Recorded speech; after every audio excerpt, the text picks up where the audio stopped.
Gaming Finals in Washington.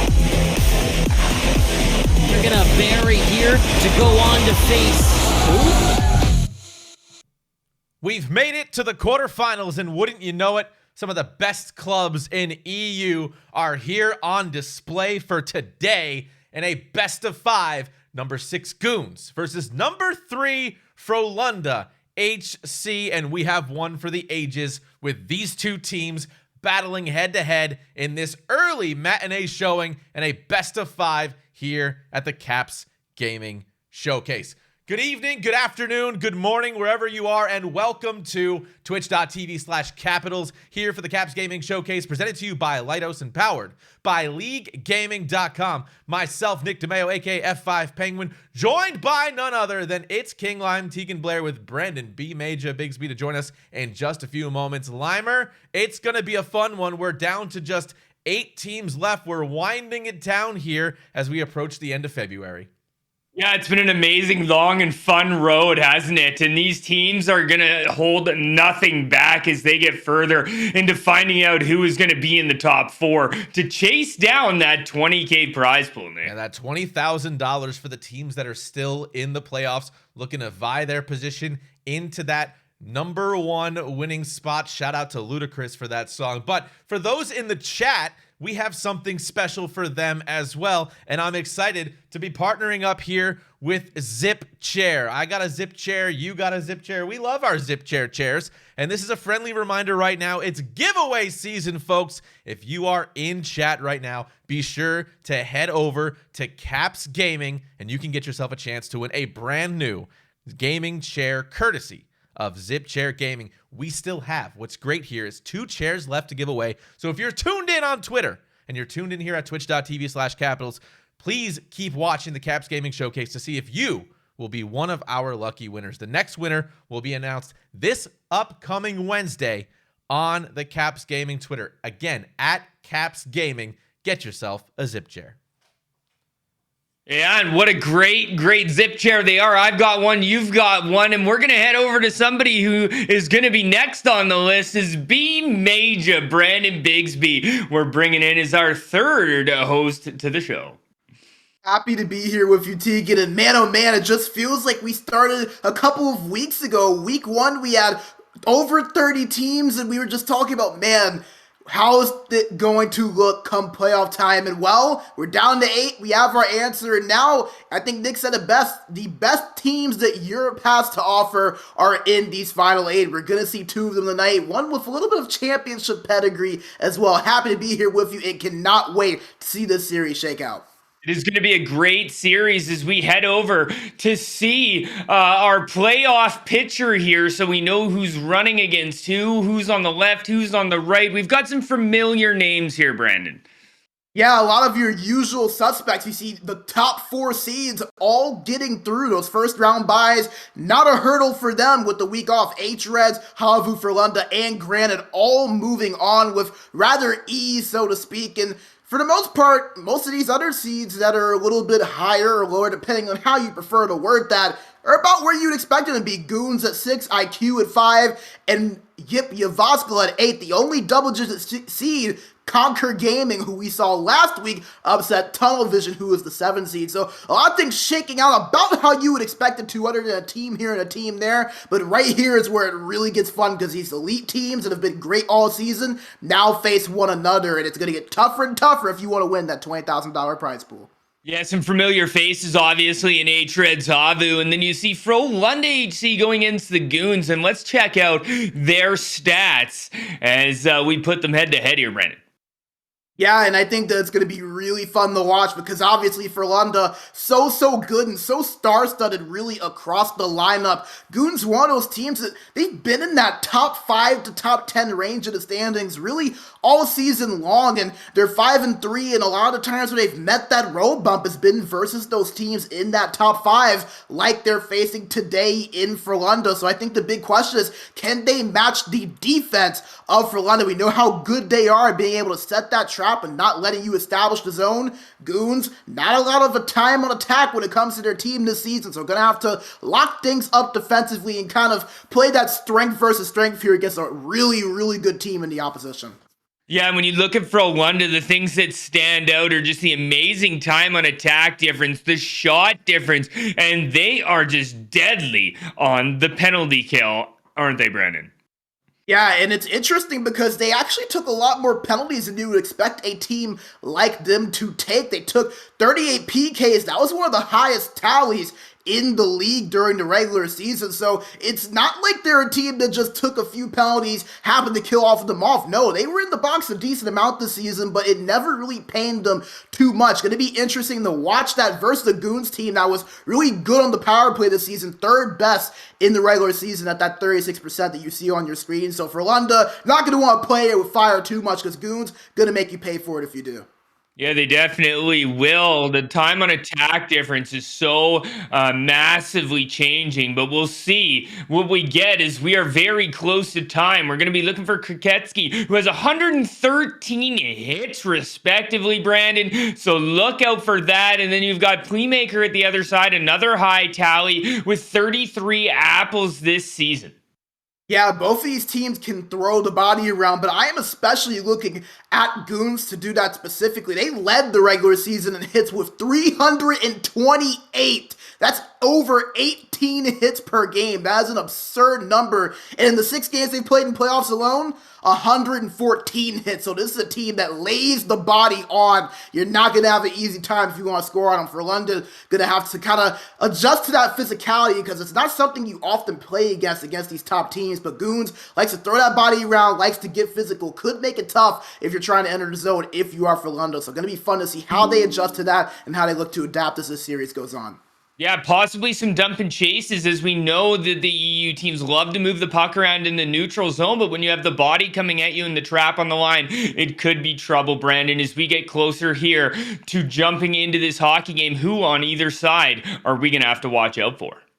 Man, I think for Goons, I think you kind of said it there, Lime. Kriketsi, he's the guy that is kind of the straw that stirs the drink, not just offensively, but defensively. Led this team in assists with 27 in the regular season, and he leads the playoffs in points right now with a total of 19. So he's a guy that really is able to do a little bit of everything. You mentioned that hit tally as well. And I think for Frolunda, hard not to look at them and not look at Eki to be a big factor in this game for them. So I think if you were Frolunda, you know Eki's going to be around. You know his office in front, and that could be there for a few tips to score in a variety of ways. He always has something to say in these matchups. I expect his name to be called a lot in this series.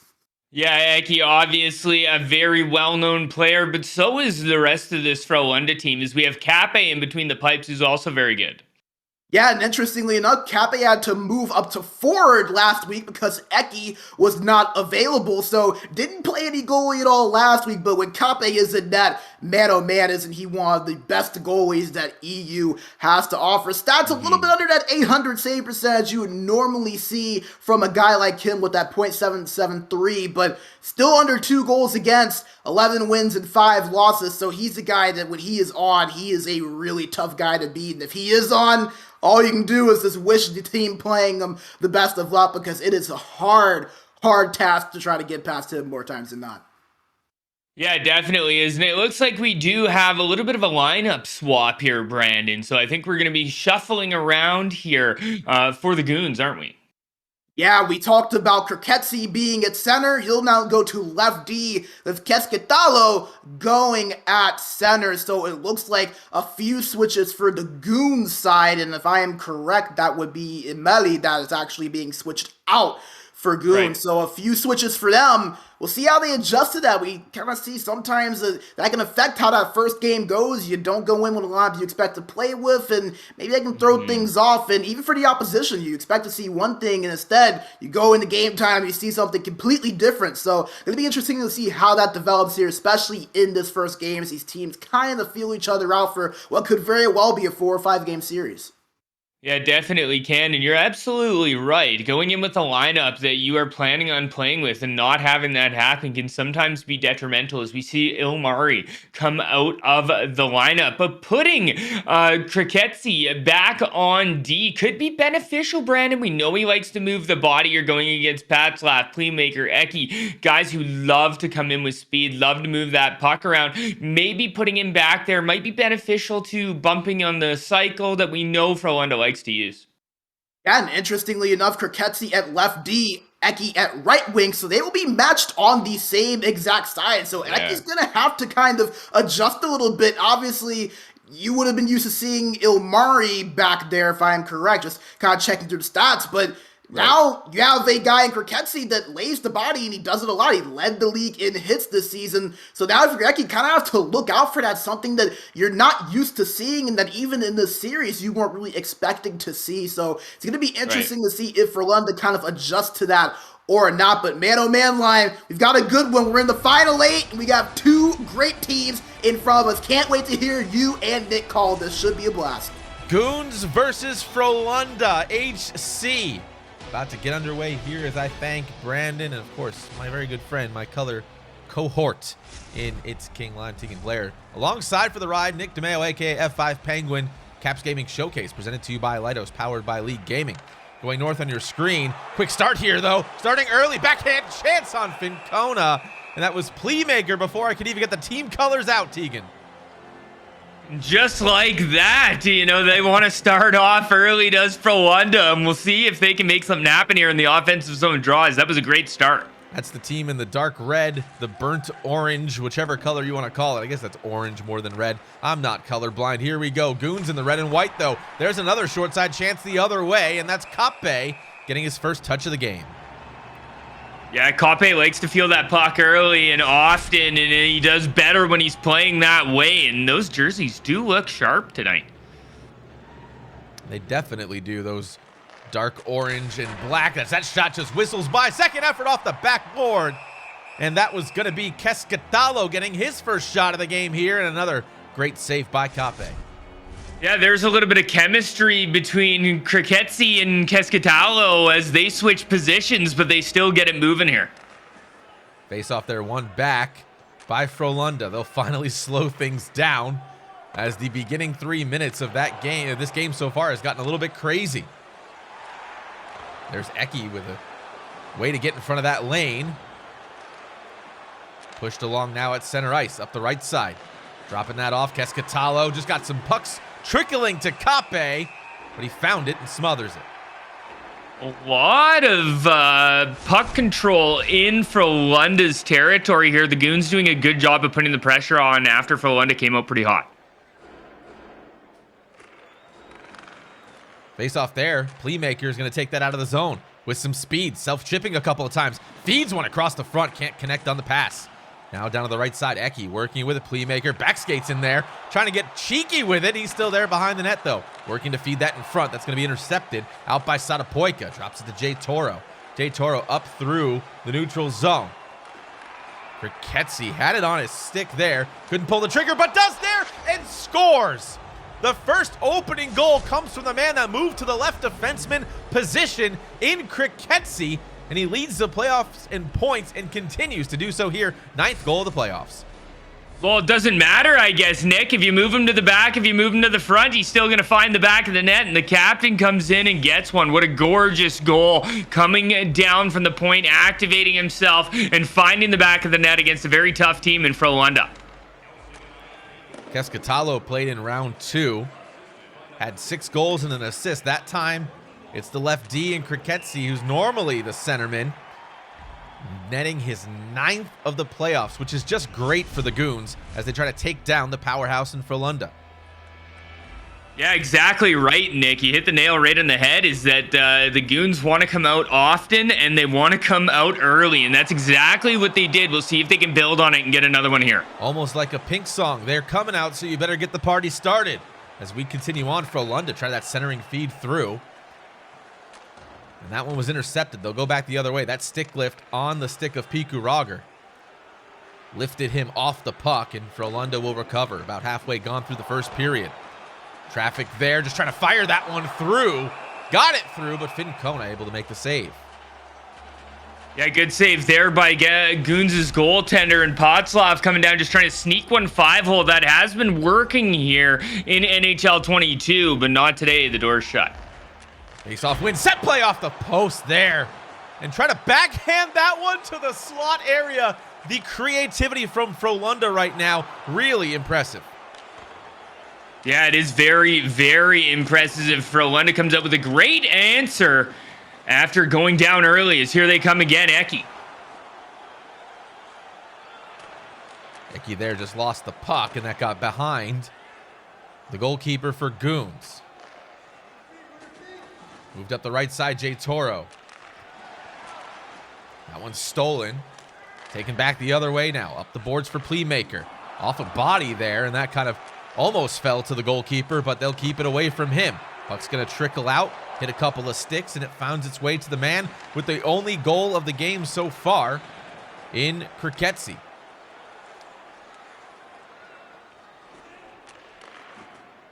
Right side. Trying to feed that one through. Kape is going to hang on, smother it. Yeah, good hold there by Kape, as he kind of wants to slow things down to get Frolunda back into this and get them playing their game here, Nick.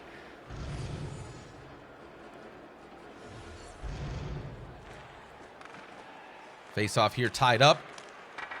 Kesketalo looks for a shot there. It just bounces off the glass. And he'll take it again, trying to break through that trap. They've done it a couple of times so far. As playmaker for Frolunda, he'll be tripped up, so special teams going to work early here in the first period for Frolunda. Yeah, it's a great draw by Frolunda too. Is coming in that left-hand side. Playmaker makes a nice little move to the inside, and that was Kirketsi who's been put back there, and he was definitely beat, so a good penalty to take. We'll see if Goons can kill this one off.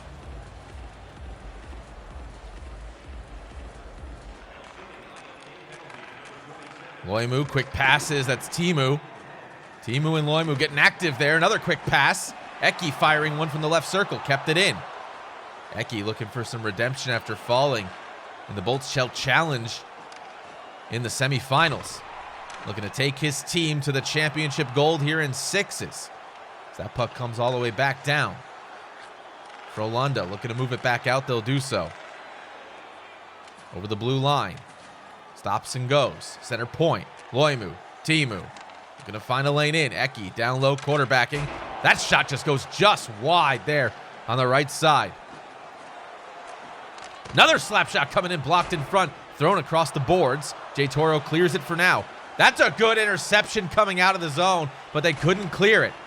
Penalty time's expired though. Playmaker still with it. Drops it up top now. Loimu back skating. Timu shot there. Kick save. Under a minute here, first period. Wrapping around the boards. Playmaker trying to do something again from behind the net. He'll just try to tuck it in. And that is Fincona with a great save there. 20 seconds left on the clock.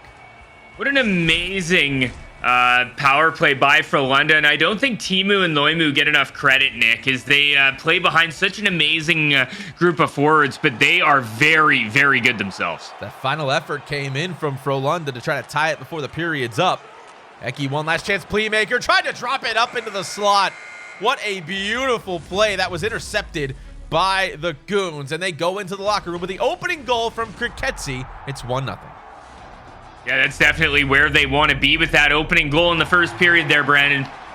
Yeah, can't ask for a much better start there if you're Goons, and I think that if you take that power play there from Frolunda away, I think Goons really won that period. Something that we asked coming in is how would they be able to get into the zone and establish Frolunda being such a time on attack advantage team and also having that shot differential advantage. And even though Goons might not have the time on attack this game, feels like whenever they have been in the zone, they have gotten a lot of opportunities. And Teagan, we've seen time and time again to where teams will get 8 to 9 minutes in a game of time on attack, but only 7 or 8 shots. Goons, it just feels like every second that they're in the offensive zone, they are creating a chance for themselves and really getting established and sort of creating that really quality opportunity. You see 4 shots in the minute and 5 seconds they have. They can keep doing that. Gotta like their chance, but Frolunda looking sharp per usual through that first period.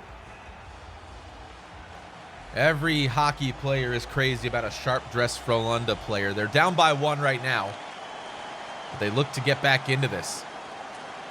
Goons really putting the pressure on. Patslav tries to dance around the right defender there in J Toro. Couldn't do so. Patslav will take it at center. Controlling the puck is going to be the play from Frolunda once they establish zone time. Trying to cut through the middle there of the slot. That's going to come all the way back. Oh, and that was a trailing Pikurager. Trying to pick that up on the fly. He'll be denied that opportunity at that time. As Goons finds that puck going all the way down for an icing early on here in the second period. And Goons just playing routine hockey here and keeping Frolunda to the outside and away from their goaltender, and that's what they need to do to keep a lead ahead. They're so skilled that you can't let them get inside on your defense. Shot there just wide on the long side of the goalie in Fincona. These shots are coming early. They're not connecting, not many of them at least right now. Playmaker takes it from the right circle. Filters that one through, back to Playmaker. Stolen there by J Toro. He'll wrap it up, and that one did connect to the left defender. What a beauty of a play around the boards. Whipping it. No nay-nay for now, though. This play continues on. Starting from the neutral zone again. Goons will just dump it back in and kind of reset themselves. They like to do that from time to time as the attempted clapper around. Teagan picked off there by Sadapoika. Yeah, that could have been deadly. A little Omaha play we see from Frolunda to get things started here to maybe get some offense going, but great job there by the Goons once again. They like to throw that play on when you least expect it. They tried it there as that one's guided along cross ice, but picked off by the Goons. Again, Patslav. There's a shot from Eki off the post. the post and going wide right now for Frolunda. They're getting their chances. They got to get them on net. There's a shot. That one just missed as well. That was wide open there, Nick, as he had a definite lane as Frolunda is buzzing right now. I thought they had that one past Fincona, but it did get past him, just not to the net. Eki on the turnaround. Up to Playmaker. They've played so many times together. Good outstretched stick by Piku Roger. Along behind the net now. Up top, Loimu. Loimu throwing it in. Bounce off Piku. Patslav dancing around to Playmaker. Playmaker looking to guide this one along. He will. Shot on instead. Patslav behind the net. Second effort. Eki off the post as well. Two posts there for Eki, Nick, and he's got to be itching to get one in the back of the net. He's so good, and it's just going to be a matter of time till he gets one. He's chomping at the bit there as the extra man comes out. Frolunda's going to draw a penalty here. Eki will touch it, and the Goons go on the power play for the first time today. So a little bit of goon action here. Maybe get the momentum going. And look at that. Mid-ice hit there by, I believe that's Playmaker going to the box. And that was a massive, massive body check. A massive body check indeed. As we'll see if Frolunda can kill off this penalty. Goons looking to double their lead. Nice quick passing. Shot there. Scores! Piku Roger from the left circle makes this one 2-0.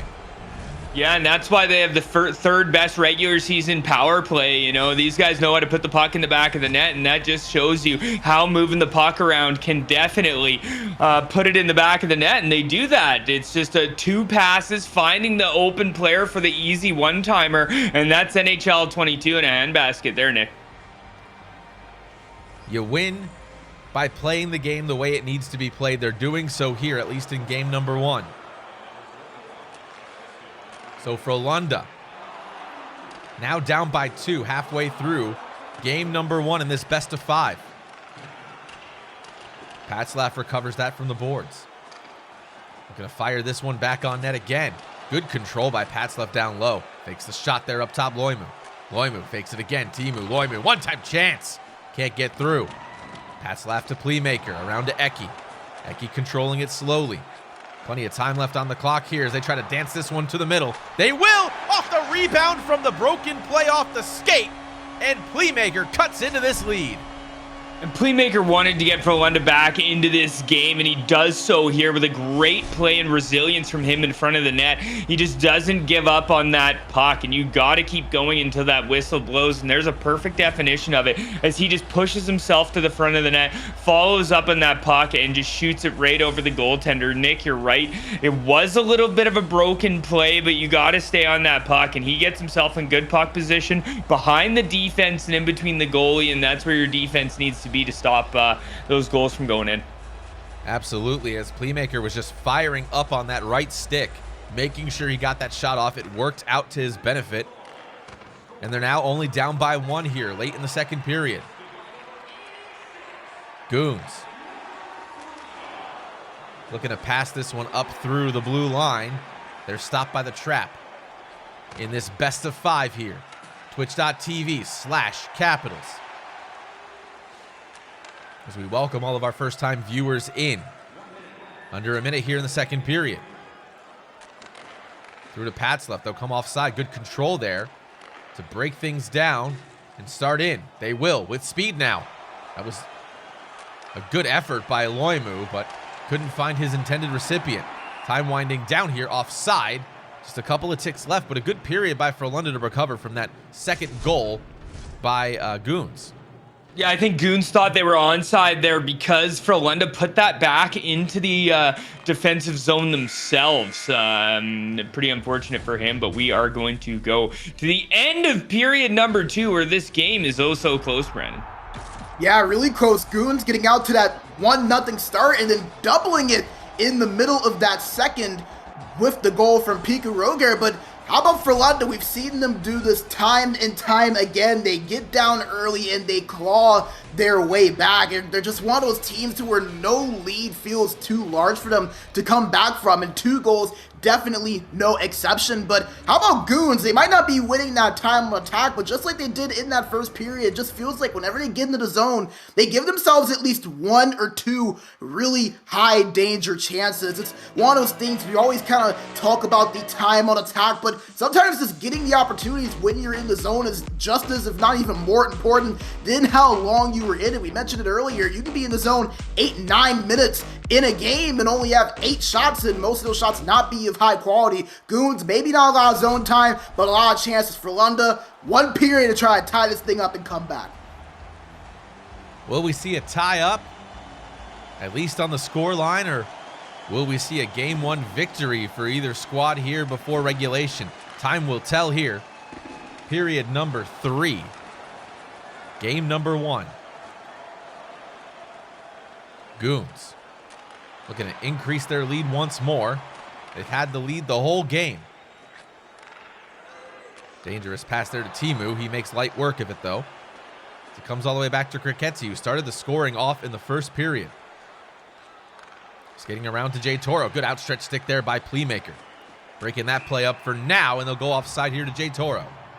Yeah, and you touched on it a little bit, Nick, is that the Goons have had the lead the whole game. Frolunda not in familiar territory. They are usually ahead, and now they have 1 period to come back. Face off there won by Frolunda. They'll carry it over center. In for Timu. Eki, backhanded pass. Can't get there to Playmaker. They'll keep it in the zone, though, by Patzlet, the centerman, coming up high to get that one. Now down low. Back skating through. He gets rocked off with it, does Playmaker. They'll fight for it from behind the net. Wrapped around. Kriketsi banked off the boards, up for J Toro. But it'll be taken by Timu, the defenseman, going back and forth here in the neutral zone. Good stick work there by J Toro. Get that one passed and on to his target. That pass went cross ice, but Frolunda recovers. Dumped in. Banked along, picked up J Toro. It's kicked along the boards now to the right side. Out for Keskitalo. They moved that up quickly. Now trying to go on the counterattack. There it is! And a score there off the counterattack. A quick play out of the zone. And Keskitalo, who started that play, ends it with a goal. And that's Goons capitalizing on Frolunda forward checking, Nick. The forward check had all 3 forwards from Frolunda chasing behind the net, and what that does is it opens up an odd man rush the other way for the Goons, and they take advantage. That puts them in a pretty comfortable position to get themselves through the rest of this hockey game, Nick. A beauty of a goal, his 8th of the playoffs, coming in from Keskitalo. Here in the 3rd period, a 2-goal lead by the Goons. 6th seed here in this Caps Gaming Showcase. 30 teams in the playoffs. We're down to the final 8.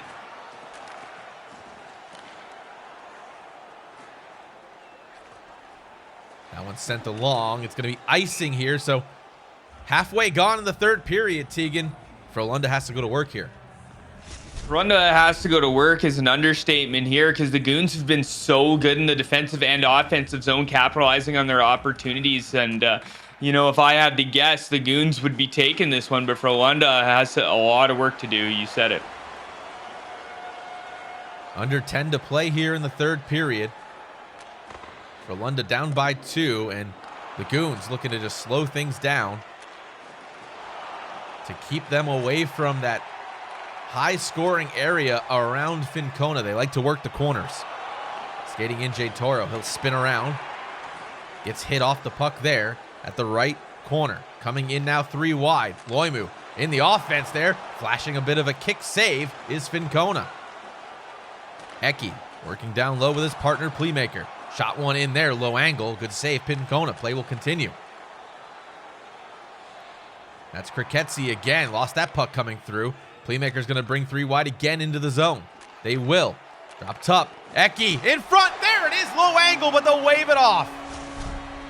I don't think that one's going to count here, Nick, as much as they wanted to. Eki sitting in perfect position, but it's going to be one of the defensemen who came in and actually bumped into the goaltender, as you see it right there. So this one definitely going to be pulled back. Unfortunate break there by Frolunda.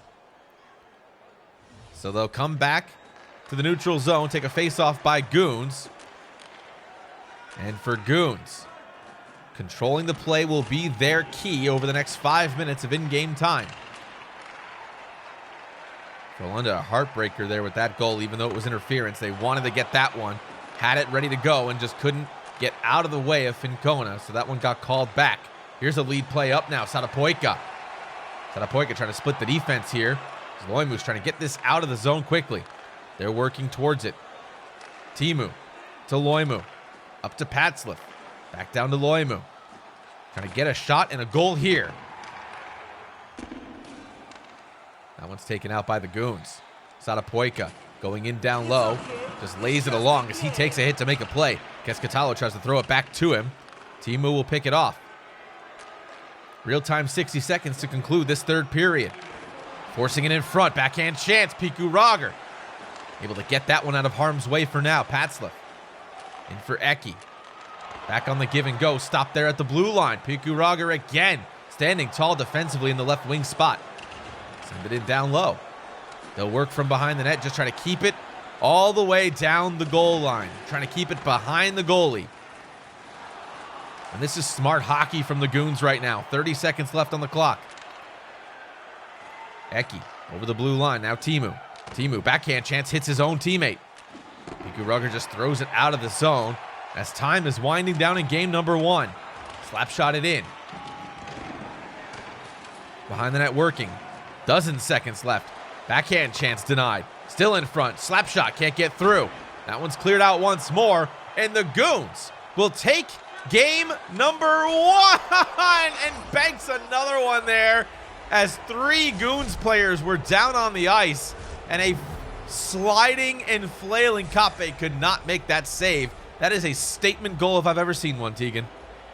Yeah, to say the least, and just a great job by Goons. And I have to say, half the battle is knowing your opponent. And when you come in and play to the strengths that you know your team has and capitalize on the opportunities that Frolunda gives you, is they're such a good hockey team that you have to study to know how to beat them.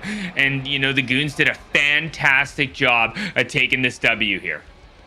As they take the W, the Goons win game number 1 by a scoreline of 4-1. Opening goal by Kriketsi gets them there, and that will be a deciding factor here as they take game number 1 in this best of 5. The Goons walk away with game number 1, Brandon, and a great job by them. Yeah, Goons just doing everything that you need to do well to beat a team like Frolunda. We talked about it in the opening, how tough of a team this Frolunda team is to beat just because how good they are defensively and such a great job they do in terms of turning that great defense into great offense on the other end. But Goons doing exactly what we said they were going to need to do. They not only capitalized on their chances in the offensive zone, but the defense on their own end was so rock solid. We didn't see as many high danger chances, it felt like, for Frolunda than you did Goons. And Frolunda not playing a bad game by any means whatsoever, but Goons just everywhere where they needed to be defensively, just not allowing Frolunda to get those easy looks for the most part that they can really exploit most teams on. A great job there from Goons defensively. Fincona making the saves he needs to with that 92 save percentage in that game, and Goons with a pretty solid statement win there in game 1, not just winning that game, but winning it in rather convincing fashion as well. Yeah, when you make Frolunda not look like Frolunda, Brandon, I think you're doing something right. Yeah, and it's kind of tough to almost say, like, oh, Frolunda, not their best game. You see 12 shots on net. You see over 9 minutes time on attack. And like I said, not a bad game from Frolunda at all. Those are usually the stats that you will see Frolunda have and win with. Just Goons doing such a good job defensively of not letting Frolunda get those easy look, clear-cut opportunities that they really, really do a great job of earning themselves. And Goons, their defense being what carried them through and just taking advantage of that defense of the offensive end, kind of playing the Frolunda game without playing the Frolunda game as whole. Right. They didn't have that time on attack, but like we said, Frolunda's so good at turning good defense into good offense. Goons did that. It carried them through to a game 1 win in this case. It definitely did carry them through to a game 1 win. And speaking of winning here, Brandon, we have the giveaway of the day. Friendly reminder, guys, we want you to visit the Caps Gaming Twitter, and that's at Caps Gaming, to enter a chance to win a new gaming chair courtesy of Zip Chair Gaming. We still have 2 chairs left, guys, so stay tuned on Twitter as we progress through the Caps Gaming Showcase to see if maybe you could be one of the lucky winners. The next winner will be announced this upcoming Wednesday on the Caps Gaming Twitter. Remind you guys, that is apps at Caps Gaming. Brandon, not looking like Frolunda is not typically like Frolunda. They played a great hockey game there, but you know, it's just the Goons who kept him back. Yeah, and I think that that's really the story in this game, not necessarily Frolunda and how they played, because like we said, Frolunda, not a bad game from them. You give them 12 shots and 9 minutes time on attack, you ask anyone on that team, and they're probably saying, yeah, we're coming out with a win more than likely. And in this case, Goons just doing everything that they needed to do in that game. They played great on the defensive end. Didn't really hear a lot from guys like Eki and Playmaker, 2 of the main scorers on that Frolunda team. And then you add in on the offensive end. It felt like whenever Goons had that time on attack, even if it wasn't a lot of it, just feels like they made the most of their opportunities. Guys like Kriketsi and Piku Roger getting in there. And speaking of Kriketsi, how about him? Comes in, gets the first goal, was center to start out and had to switch to defense last minute. Him and Jay Toro, absolutely phenomenal back there in that first game. Like we said, we didn't hear a lot from Playmaker and Eki in that first game. Well, that was not by mistake. They were shut down on the back end for Goons, so we'll see if they can continue this trend. They've been good at this all season, or all playoffs rather. A 28 goals for to a 6 goals against in rounds 1 and 2 combined. So they've been playoff performance so far, but a little different when you're playing a team on the other end in Frolunda that has that championship pedigree and knows what it takes to win these big games. Yeah, championship pedigree is what the Goons look like right now as we have game number 2 between the Goons and Frolunda. Let's go down to ice level with Nick DeMeo. Appreciate it, guys. The teams may have changed their jerseys, but the players on the ice remain the same here. Goons versus Frolunda, game number 2 in this best of 5, presented to you by Leidos and powered by Leaguegaming and our Leaguegaming dynamic stat system at the top of your screen. We'll keep you abreast of all of the series as they take place. We'll have some updates for you as well through the games during this broadcast, as the Goons look to increase their lead to 2 games out of 5. They're really looking to put the pressure on here as they start off with the puck. Total puck control will be the name of their game as they move through game number 2. Saucer pass there picked off by Eki. And that's Loimu coming out with it. Over to Timu. Playmaker's stick there was upended as they'll start again from their end. Frolunda going to find their way through this trap-style defense. They go offside here, and the defense for Goons playing way back to open up the first period. Yeah, good job here by Goons again. They also won that first game on the road here, Nick. So a huge statement if they can come out and get 2. Those road victories go a long way. Looking to make this a double-double.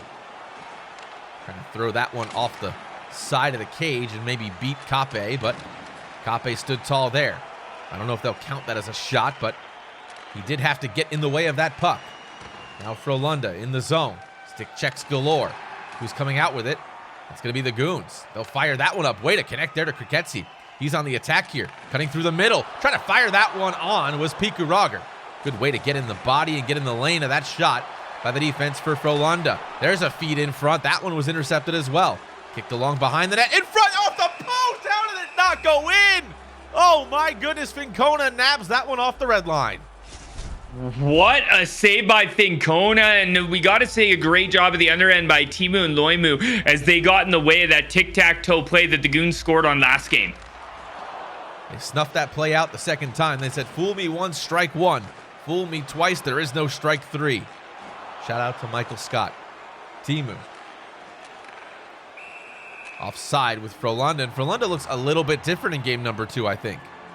Yeah, I think they're starting to change things up as they are very, very good at adjusting And we'll see if they continue to adjust here to get past the Goons, as their trap hockey is very good right now. Something Frolunda does really well is adjust their play style.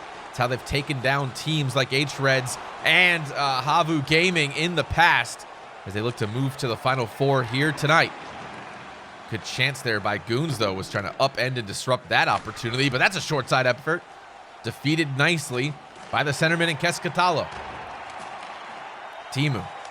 Shot on. That hits Keskatalo again. He is in the shot lanes right now. Good defensive work here by the Goons. Off the half boards is the puck. Loose in front. Frolunda Eki can't get the shot off. Pikurager gets tripped up, but a clean hit. I thought that would have been a penalty. Play continues. Keskatalo from Satapoika up through the middle. Patslov will just take it away. And a turnover there by the Goons in the blue line area.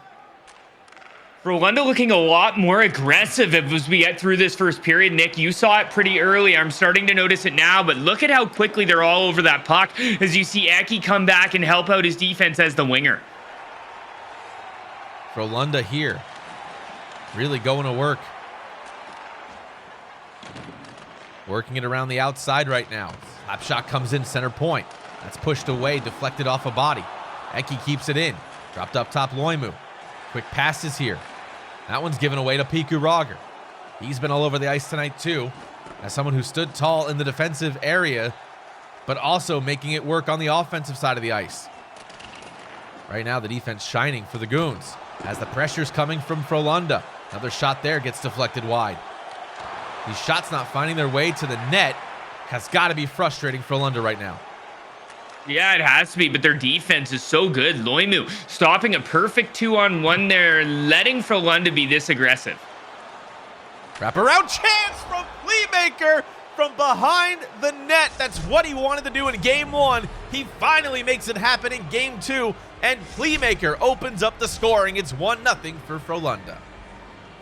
Yeah, great job, and that's the aggression that I've been talking about there, Nick. And Playmaker, he's down below the goal line. The puck is in the hands of the Goons, and they try to go D to D. Playmaker picks that up. He drags it out front, and you're exactly right. He's tried this a couple of times, but instead of going short side, Nick, this time, he takes it all the way over to the glove side and ends up beating Fincona pretty easily on that far side. He was probably expecting him to pull up short side like he did last time. Pretty interesting for Fincona to have a one-on-one chance there with Playmaker. No defense there, so Playmaker finding a way through the defense in Goons.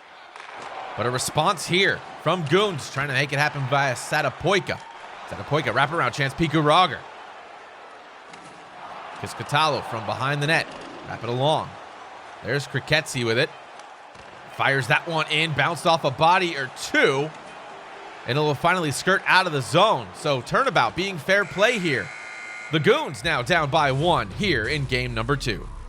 The Goons are now down by 1, but the Goons haven't been playing bad, have they, Brandon?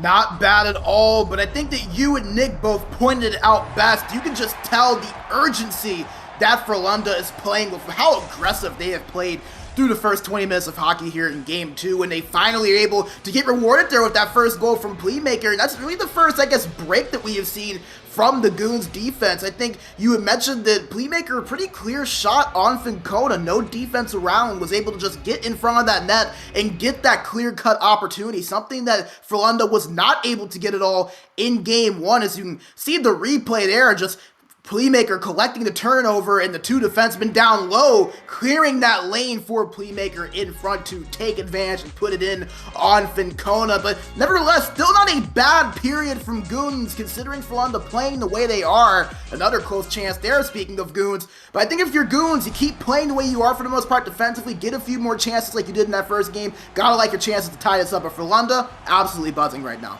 Unquestionably, no doubt that these two top 10 teams are really trying to fight their way up and make themselves into the top Final Four. They are working hard to get there. Period number 2 underway there from behind the net again. And this time it's a quick pass to Patslov, who beats him on the short side. It's 2-0 for Frolunda. We see this a lot in NA, and that is what we like to call the sneaky backdoor pass. We see this from Prodigy a lot of the time where the puck goes behind the net, and it's just a quick little backhand touch out to the player out front. Goaltender is already caught sliding because of the momentum of the puck going around the boards, and that's a great goal there by Frolunda. As you mentioned, Olympia, our featured matchup tonight, 9 p.m. Eastern time, as he's rammed along the boards. Is that a 5-minute? No, just 2. Power play here for Frolunda. I was saying Olympia versus Prodigy tonight, 9 p.m. Eastern time, twitch.tv/Capitals, but Frolunda goes on the power play here. Kriketsi in the box for 2.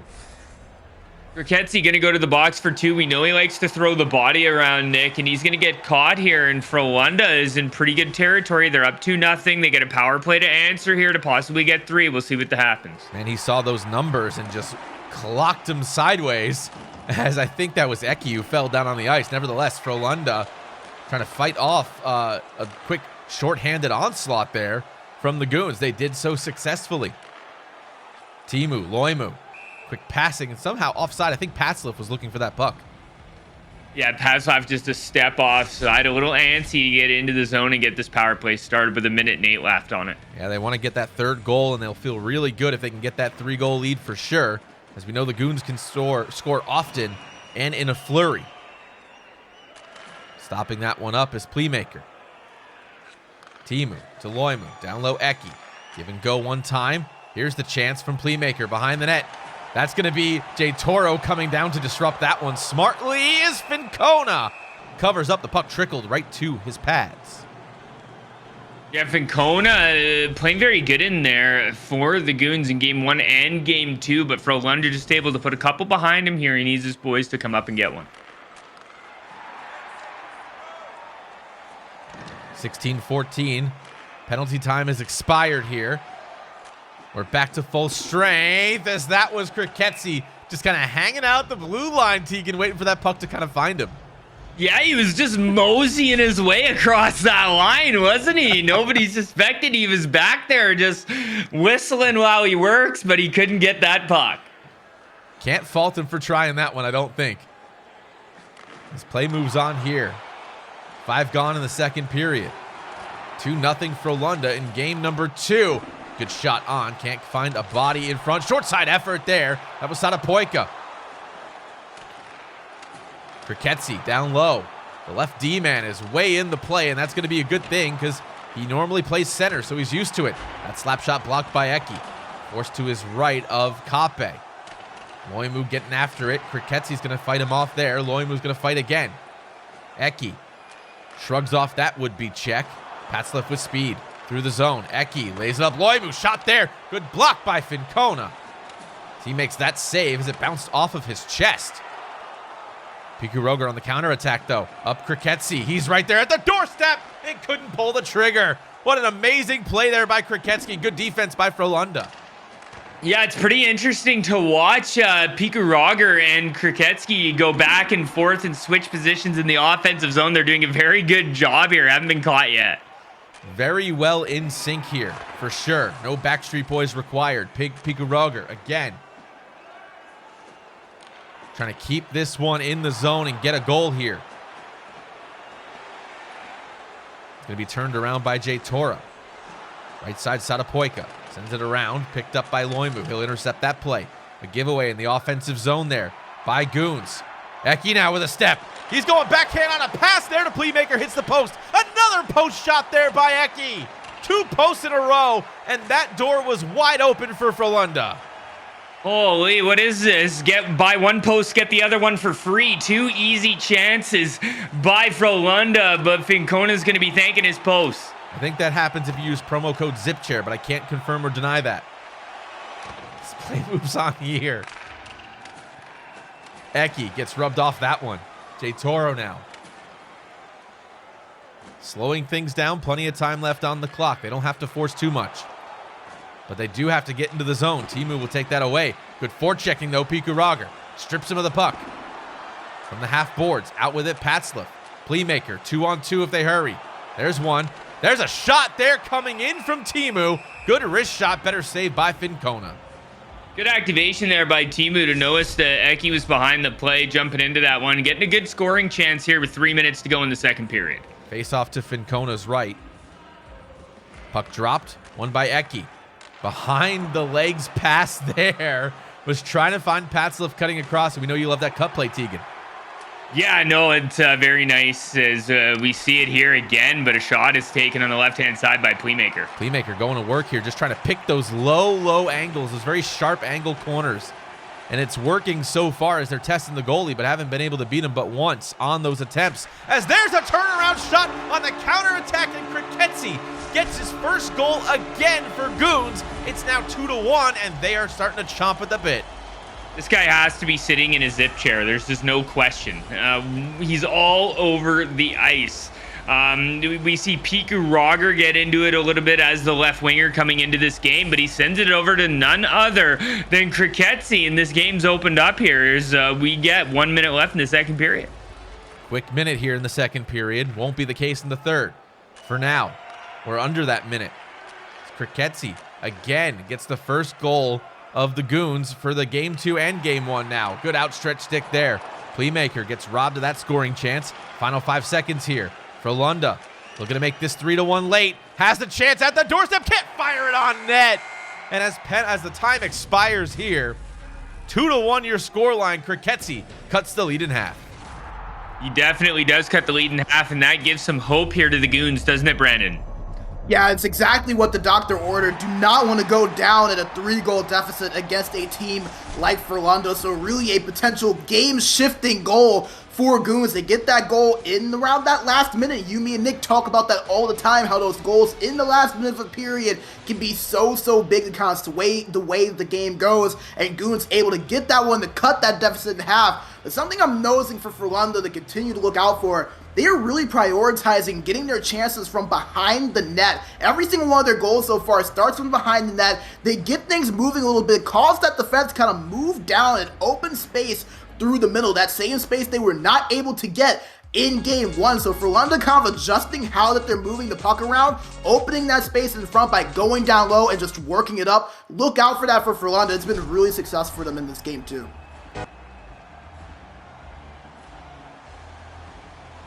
As we get underway with period number 3. Eki's going to start this one out for Frolunda. They've got 2 unanswered goals, and then Kriketsi answered. And here's a chance by Piku Roger. Backhand chance as he tried to cut across for Kape as they made that beauty of a save. Frolunda now. What a save by Kape to get himself into this game. And the Goons, look at this, Nick, as they are coming out hot and heavy here. All gas, no brakes for the Goons right now. Patzliff trying to undo that. Spins around beautifully. Playmaker takes it on the pass.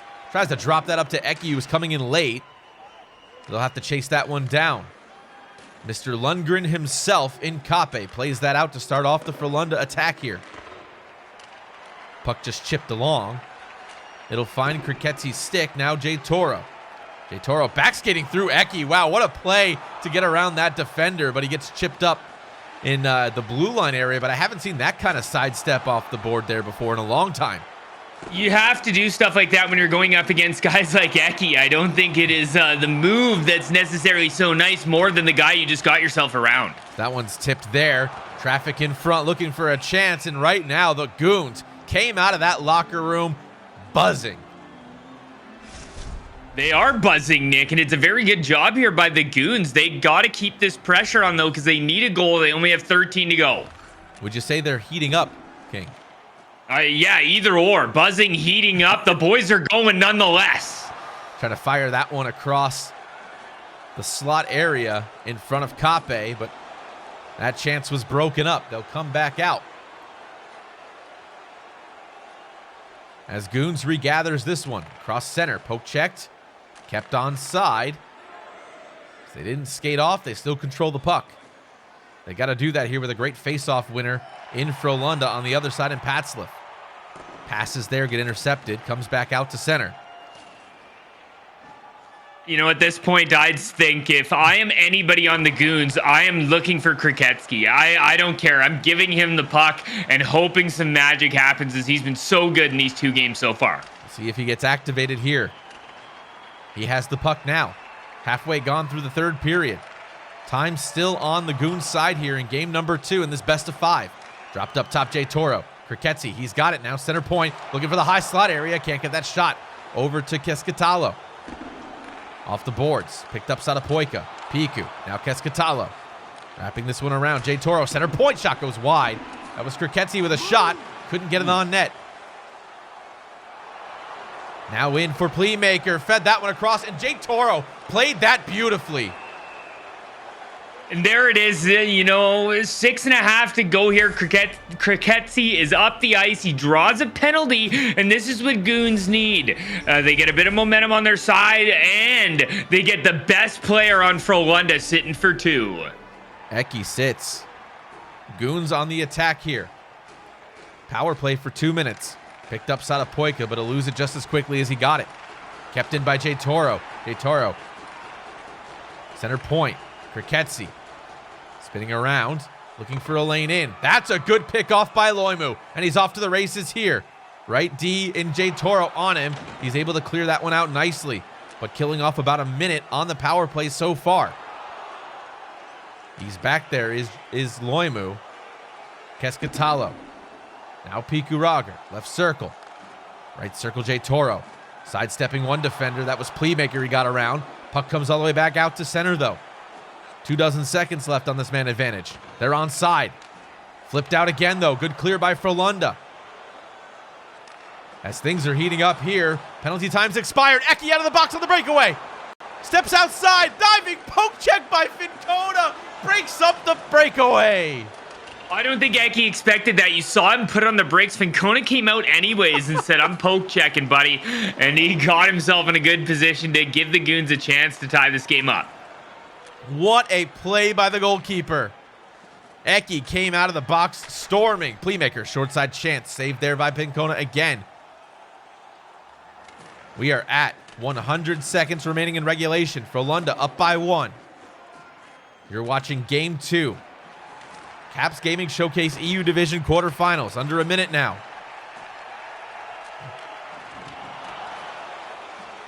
Pressed up for Playmaker. He'll scoop it out. They've got to get down low. 200 IQ plays here only. As that puck flips up and over. Bounced off a player. Skating in front. There's a chance there by Playmaker as he dances his way to the slot area.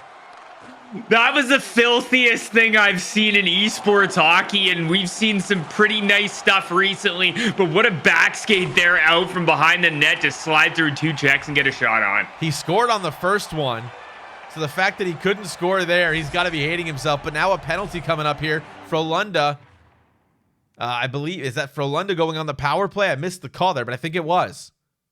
Or are they going on the PK? As let's jump over to Brandon to get a little bit of insight here while we stand by. Yeah, Tegan, a huge power play here for Goons, and I think their biggest priority now going to be shots on net. You saw it on your screen, only 4 shots on net for Goons, and if I'm correct, I don't think that they have had a shot in the last 30 minutes of this game that has been registered on Kape, so they're going to look to put the shots on and put them on often, but man, oh man, what a game 2 we've been treated to. 28.5 seconds left, third period. Goons, set play there, shot there, blocked off a player. They're pulling the goalie now as the puck comes all the way out. Goons are there he goes to the bench there, and they're not going to have a lot of time here, Nick. They got to go quickly. Fincona's got to rush this one up. He's on. They're offside, though, as he was off just by a hair. So this will come all the way back out to center with about a dozen seconds left on the clock. Yeah, only 12 seconds, and I get to say one of my favorite sayings here is they got all 6 players on the ice to the Goons. Face off there, 1. Stepped in. Sadapoika couldn't keep it onside. 10 seconds to go, and the Goons need to put this puck on net. They just got to relax, get the puck on net, and try and force it in. Got to go with the rebound meta, I think, is the answer here to dial up. Doctor prescribed it. It's got to happen. Fincona can't get that puck in, though. Chipped along. In for Piku Rager. Trying to flip it behind them. Can't get there. Frolunda will take it to the corner, and they will take game number 2 by a scoreline of 2-1. And that does it, Nick, as my old coach used to say. If we would have known, we could have started here. This game, or series, sorry, is now turned into a best of 3, Brandon. I don't think we expected anything less. Goons wins that game 1 in rather convincing fashion 4-1, and Frolunda comes out firing and pulls through in this one 2-1. And like we said, Tegan, we knew these two teams top of the standings all season long for a reason. You see Frolunda, and it's like, man, you expect them to win. They're one of those top teams. They have been for years, but we all knew it would not be a walk in the park for them. They go down 1-0 in this series and coordinate an excellent response here in game 2. It might have been a tough one and a close one, but they got the result nevertheless, and that's what matters. Yeah, they did. And how about our guy and playmaker here coming out for Frolunda? Usually a gentleman who likes to dish the apples, but today we saw a goal-scoring side out of him. Yeah, he had 33 assists. That was tied for the league in the regular season with Nicky Dangles at 33.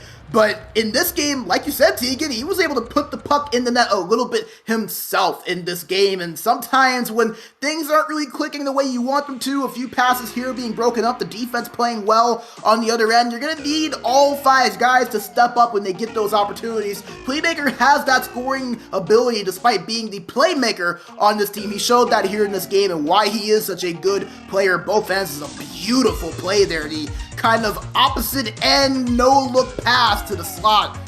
As we get a look at that goal from Goons, that took it to a halfway deficit, but not enough to carry them through. But like we were saying, Tegan, just a great game from Frolunda, playmaker stepping up, and you couldn't ask for much better of a game in a game that really was pretty much must win. You go down 2-0, that's really a tall hill to climb. Yeah, and I know Fincona's going into that dressing room, Brandon, and he is using one of Nick's good friends' terms and saying, guys, we need shots. Only 4 shots. Everybody, shoot, please. As we add in some words there as only 4 to 5 to 6 shots coming from the Goons in that game. Yeah, and most of those shots, they came in the first period, so they really got held most of that third without a shot until like the last minute and a half of the game. We saw that when they got that power play, they were still at that 4-shot number that they were in the first 30 minutes of the game. So Frolunda got to credit their defense not allowing Goons to get opportunities when they were in the zone, which was something that Goons did a really good job of in game 1. In my opinion, it was a big reason that they won. Frolunda this time not allowing them to do that. Not only did they do it on the defensive end, but they also were able to create a little bit more space in game 2 as well by using that down low play and then moving their way to the middle of the crease there to get some opportunities. So Frolunda did a great job adjusting from game 1. That's what these top teams do. That's what Frolunda does so well. They did it right there. It is the reason they won game 2 over Goons by a 2-1 score. And they could be winning this game over Goons because they might be sitting in a gorgeous zip chair, and you could be too, guys. As it's giveaway season, folks, I would like to give you a friendly reminder to visit the Caps Gaming Twitter, that is at Caps Gaming, to enter for a chance to win a new gaming chair courtesy of Zip Chair Gaming. We still have 2 chairs left to give away, guys, so stay tuned as we progress through the Caps Gaming Showcase to see if you could be one of the lucky winners. The next winner will be announced in this upcoming Wednesday on the Caps Gaming Twitter. Remind you that is at Caps Gaming. So Brandon, you know, they need to be sitting in these chairs to collect those W's in my opinion, but it is going to be a best of 3 now as we get closer to the next game. If you're gonna be playing in a high-stakes series like this and in this tournament, you might as well play in comfort and style in the zip chair. But nevertheless, I think Frolunda a little bit more worried about the action going on ice. And in that game too, like you said, really about as good as you could ask for from Frolunda. They played well in that game 1, but Goons just kind of take away everything that they wanted to do, and they were able to capitalize on their chances in the offensive zone. This time, Frolunda able to mitigate those things in game 2, so we saw Frolunda respond and get a way to adjust from some of their flaws in game 1. Now we have to see how Goons can do the very same thing. I don't think that they feel good only getting 5 shots on net in a few minutes time on attack. We knew Frolunda was going to be a team that dominated that time with possession, so it's going to be key for Goons to take advantage and get as many chances as possible, as many good looks as possible when they do have that zone time. Game 1, they did that, they won. Game 2, they were not able to, and they found themselves on the opposite end of that. So I think that's going to be a big thing for Goons. How can you adjust and get yourself some more opportunities here in a pivotal Game 3? Because like you said, Tegan, best of 3 now. We're right back where we started. Would have known, we would have started here like the coach said. That's it, and to be honest with you, Brandon, the Goons need to stop Frolunda. Frolunda can dive in on the momentum they have. We need a huge answer from the Goons, and we're going to be dropping down to ice level with my close friend, Nick DeMeo. We're closer than the distance allows us to be, Limer, and I couldn't be more thankful to have you and Brandon alongside here. Game number 3. The jerseys have flipped back to what they were. White and red going north, Goons. The burnt orange going south in Frolunda. The play begins here, this best of 3. Presented to you by Leidos here at the Caps Gaming Showcase as the Goons see themselves 32 seconds in going on the power play. Well, that's exactly what they need, isn't it, Nick? Is they want to shut down that momentum from Frolunda as they can build on so easily. They can come out and win 3 games, no problem. Let's see if the Goons can come out and get an answer here. Face off to the left of Kape. Power play here for the Goons. 9 for 25 in the regular season. 78% puts them 8th. Penalty kill coming into this series, 32 for 38 for Frolunda, so they're near perfect here. As the slap shot comes in, rebound chance there, fell to the stick of, I believe, that was Loimu. So he was able to clear that one out and all the way down. Good point shot there coming in from Goons. Didn't see a lot of point shots connect and offer a rebound in game number 2. So we move along here. Behind the net working. Kescatalo. J. Toro now.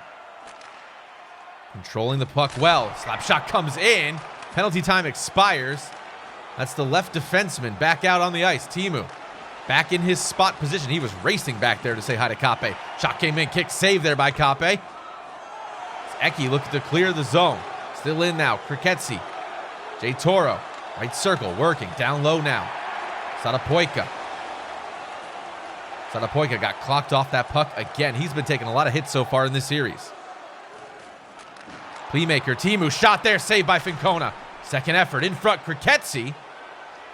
Able to get in the way of that one. They'll come back on the counterattack. Slap shot of the long. Looking for that tip play we saw last series, where they slap shot it to a streaking player to the net, and sometimes it goes in. Kriketsi couldn't get his handle on that one. That is the second time that I've ever seen that, Nick, and I got to tip my cap to these EU guys. Never seen that over on NA, so maybe the NA guys can take notes there.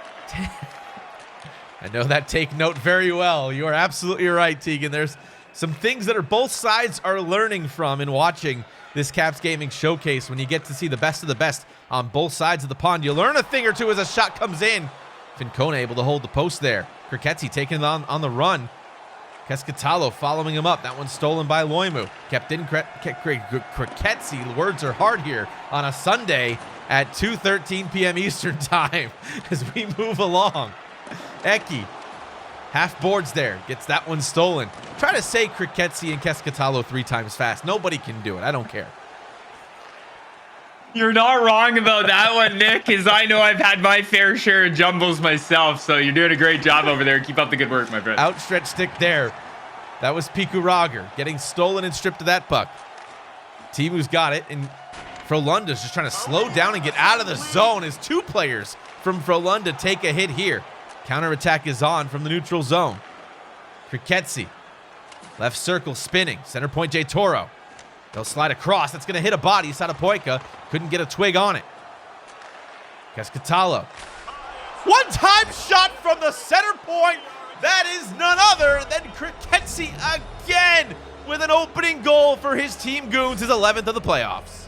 I gotta say, even my dog looked up at me and he was like, it was Kriketsky, right? Like, obviously, this guy is putting everything in the back of the net. It doesn't matter if he's playing forward or defense. He's got his 11th of the playoffs, and he has a lot of goals in this series. And we're even watching Frolunda adjust correctly, get more bodies in front, but it does not stop Kriketsky.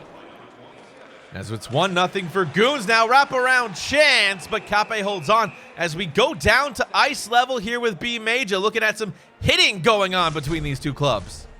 Yeah, a little Nick, bit of... something we mentioned in the pregame was how the hitting for Goons was going to be a big stat. They were the leading hitting team in the league this season, only 15 in the first 2 games combined, so for London, not seeing the body as much as we'd expect. As Kape makes another save there, Tegan, and Kape's got to really look good here. He's got to stand tall and get his team in front of him kind of back in sync. Yeah, it's funny. It seems like anybody who's wearing the red jerseys is having the trouble in these games. We'll see if that trait continues. As Loimu is going to try to be accosted there by Keskatalo. He gets the puck finally out of the zone. Patslav has a step on him. Trying to tuck this one in. Maybe put it to bed. Give it a nap and a baba. Patslav says he's going to do that. Vincona says no. Timu now to Patslav. An offside playmaker. Just a hair ahead was Eki. Yeah, and we haven't really seen much here from Frolunda in the offensive zone, and I'm not sure if they need to get it going here. This just tips our cap to the Goons and their defense right now. So we welcome everybody in twitch.tv/Capitals. At Caps Gaming for your chance at a zip chair. Did a nice unboxing with zip chair not too long ago. I even sang a song as I made the chair. It was such a beautiful thing. As beautiful as some of the goals we've seen here in the EU division of the Caps Gaming Showcase. Wraparound chance there. Bodies in front. Keeping that one away. Under a minute now. Eki, the Patslav, playmaker. Looking for a lane in and across the mouth of the goal, but they couldn't connect on the pass.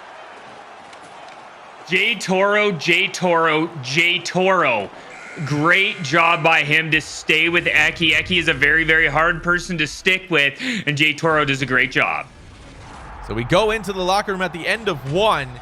Back to what we had in game number 1. It's 1-0 for the Goons.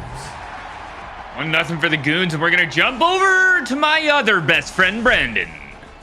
And happy to claim that title, my friend Tegan, and this has been a really good game so far. Goons, we see them kind of adjusting now compared to game 2. It feels like, once again, like in game 1, they're getting that offensive zone time and taking advantage of it, and in contrasting with the first 2 games, they're dominating the time on attack. You saw it right there, over 3 minutes and 40 seconds of time on attack. For London, not even hitting a minute yet, so not only are they taking advantage when they have that zone time, but they're having a lot more zone time than their opposition of Frolunda. Usually in these 2 games, it has been in the opposite of form. This time, Goons controlling the possession. They're getting rewarded so far because of it. We'll see if they can keep this up. Frolunda, a team that will not be kept down long, but a very good start for Goons. Can't ask for much better from them than we've gotten. Definitely can't, as I don't think you expect to sweep a great team like Frolunda. You just got to find their chinks in the armor and exploit them. Goons are doing so here, at least through 3 games, as they have a 1-0 lead here at the top of the second period. Coming in late there, Timu rather, scratch that. Playmaker trying to keep this puck in the zone. They will. Along the boards. Fighting off that, J Toro. You say his name 3 times, good things can happen. As Kriketsky took that scoring chance away. I see Tegan's face. He was stunned.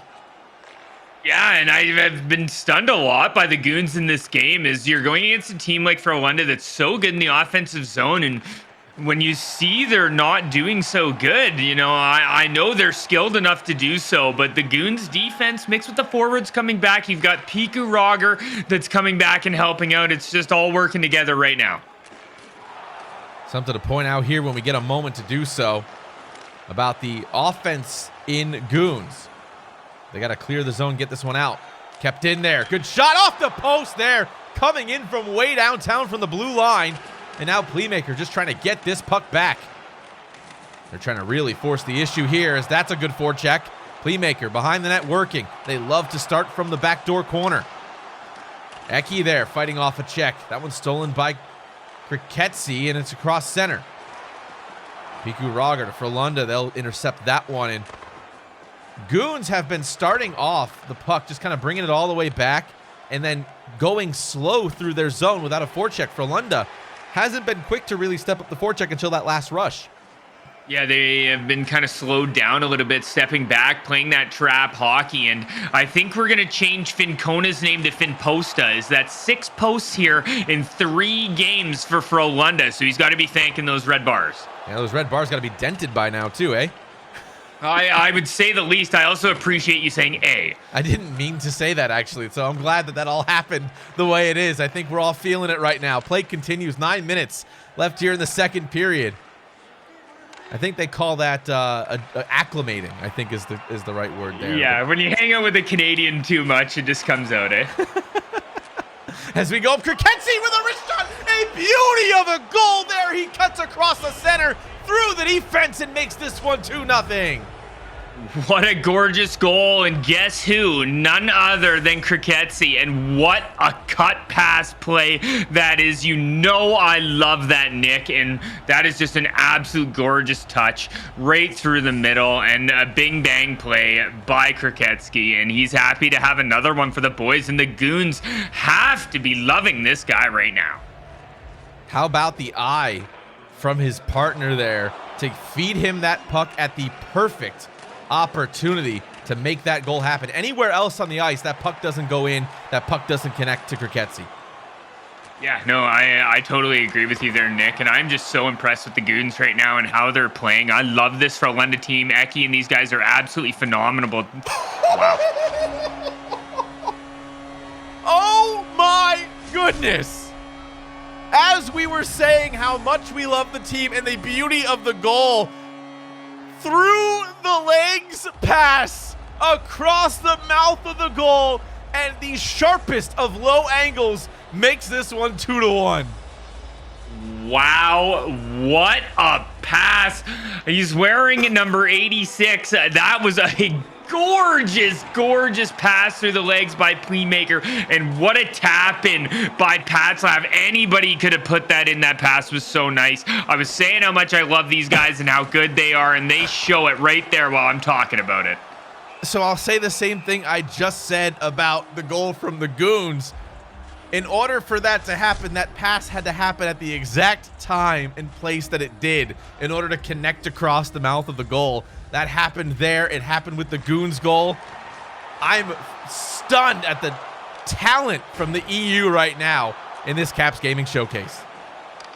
Yeah, the talent from on the across the pond with the Sixes teams are so good. I don't think they get enough credit. I've watched them for a long time, and they are very good. Different style of hockey, but amazing nonetheless. Playmaker across the middle. Fought off the half boards. Dumps it in low. Giving chase, coming with it. That's going to be Timu just slapping it along to Eki beautifully at the right point. Gets it on the give and go. Back down low, Playmaker. Playmaker's throwing it in front. Pat's left. Couldn't get the shot on net. As a nice little quick play there as we come in just offside.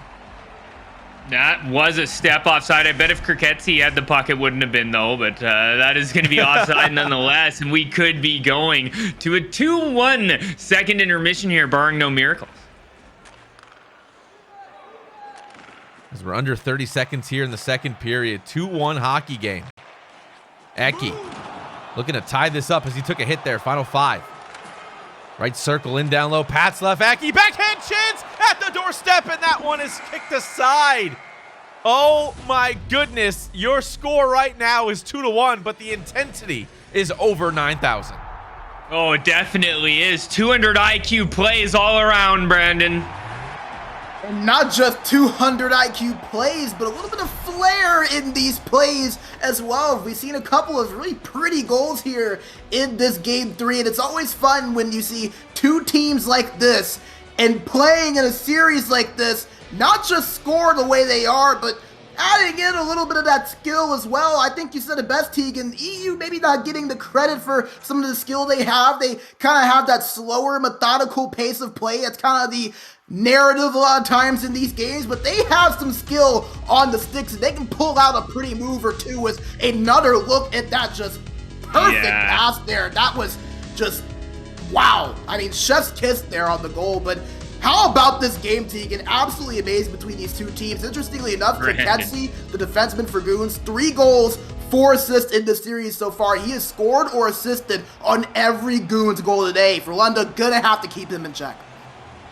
As I'm sitting here offline listening to these two amazing, amazing talents talk about this game, I'm just laughing at those replays every single time.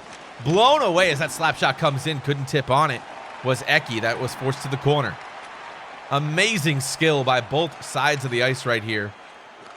As you're seeing the best of the best go off here, having a day. Having a day is, I think, what they say.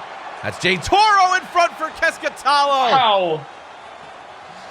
And what a save by Kape there, Nick. Unbelievable as he comes across and absolutely stones the Goons. If you let yourself get submerged in some Sixes esports, you'll be thrilled every step of the way. I promise you that much. As Teemu takes that one away. Eki has a step on Playmaker. Playmaker stops, feeds it at the doorstep, bounced off the body. I think it bounced off of Eki. It was a shot from Patzliff. Yeah, that puck did. You're exactly right. That's great eye there, Nick, as that puck did get blocked by Eki. It was a for sure goal. Right there. Wide open cage. That pass goes off a bank shot there. Maybe they were looking for a rebound chance.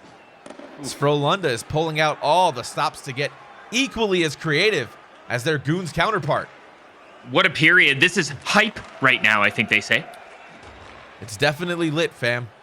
Sheesh. Are we even in the same league? As Playmaker takes a clobbering at the blue line. He's got the puck back on his stick, though. Fighting from the corner. Couple of bodies are there. One-on-one chance now. Sadapoika. Haven't heard his name in a while. 3-on-1 developing. Kriketsi in front. Kape! Makes a beauty of a save there on a 3-on-1. Yeah, and a great job and a thought by Keskatalo to hold on to that puck and shooting. He had Kriketsi backdoor, but everybody, even my dog, knew the puck wanted to go to him. He took a thought, shot the puck there, but a great save by Kape. Kape really standing up when he's got to here. 2-1 hockey game. Halfway gone in the third period. We saw this happen in game number 1. Goons won that one 4-1. What will happen here? We will know in about 10 minutes' time. Good feed in front there. Just everybody from the Goons collapsing. 5 people playing two-way hockey, Tegan. 5 people playing two-way hockey. You even have, the goaltenders of Vincona and Kape making sure they're making all the saves. This is amazing hockey. Kriketsi back up on the offense again. Their ability to flow him up to the offense is amazing right now. Oh, it's Kape! Gets that one deflected off of Loimu's skate, and he holds on. Yeah, great save there by Kape again, making amazing saves. He has all series long. He's going to need to be perfect through the rest of this game if he wants to give Frolunda a chance to win, as he makes another great save off a face-off play. 6.5 to go here in the third period. Game number 3. Jay Toro, good stick lift there, keeping the puck alive. Behind the net, Piku Rager. Testing the defense here in Frolunda. They stood tall on that rush.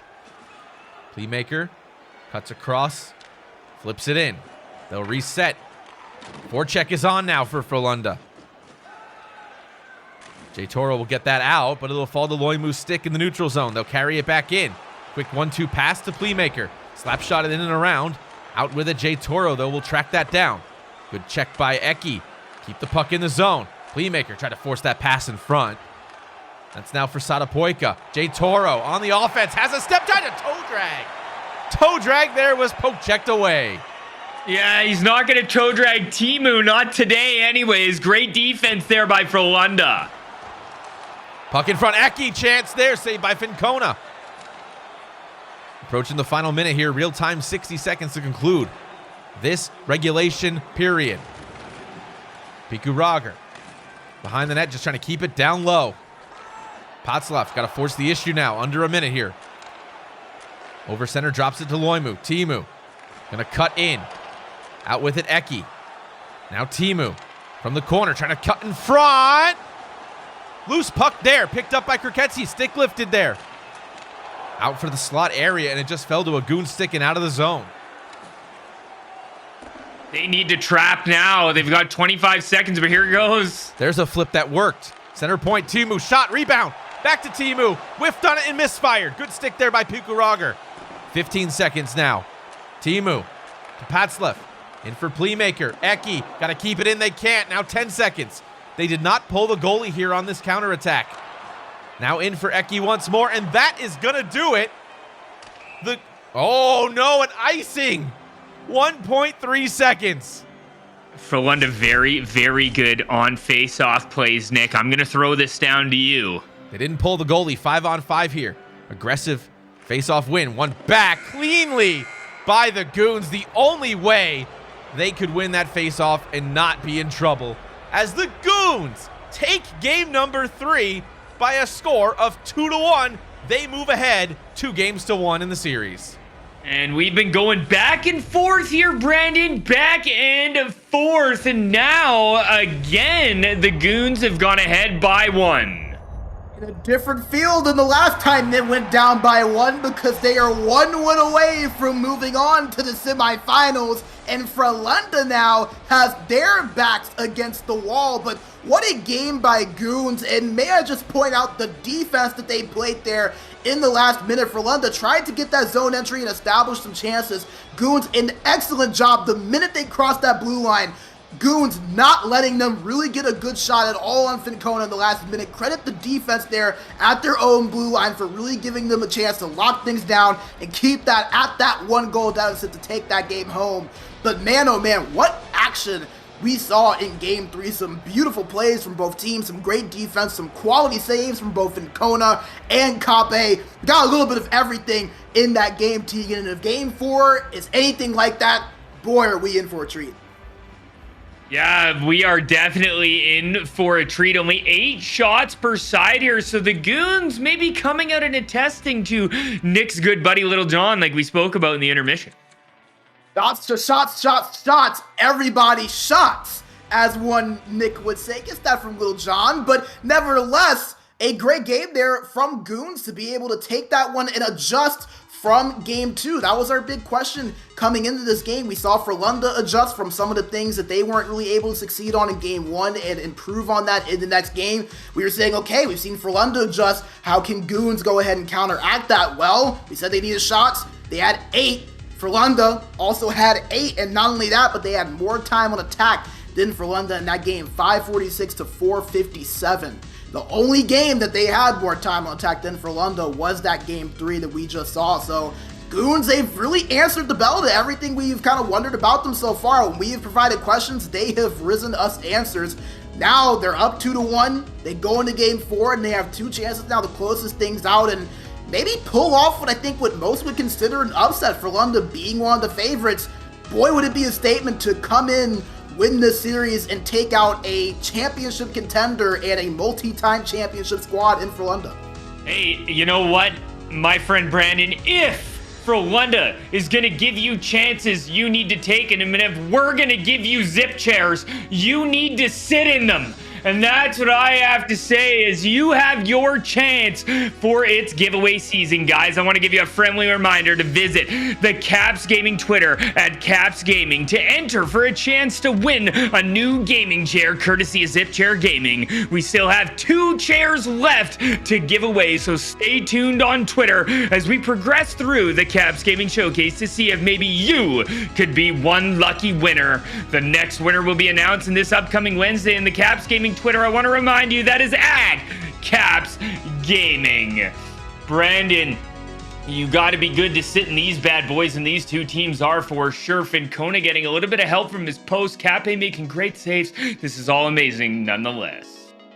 Yeah, well, we know that they've probably, I know there's not any over-unders for these games, but if we know that any over-under is hit, it's zip chair plugs from Mr. It's King Lime himself. But nevertheless, how about the action we've seen? And I think what you said before we kind of transitioned was really perfect. When Frolunda gives you chances, you have to take advantage of them. It's not often that you see a team be able to get that step, that extra lead, that cushion, not just in a game, but in a series. And now Goons up 2-1.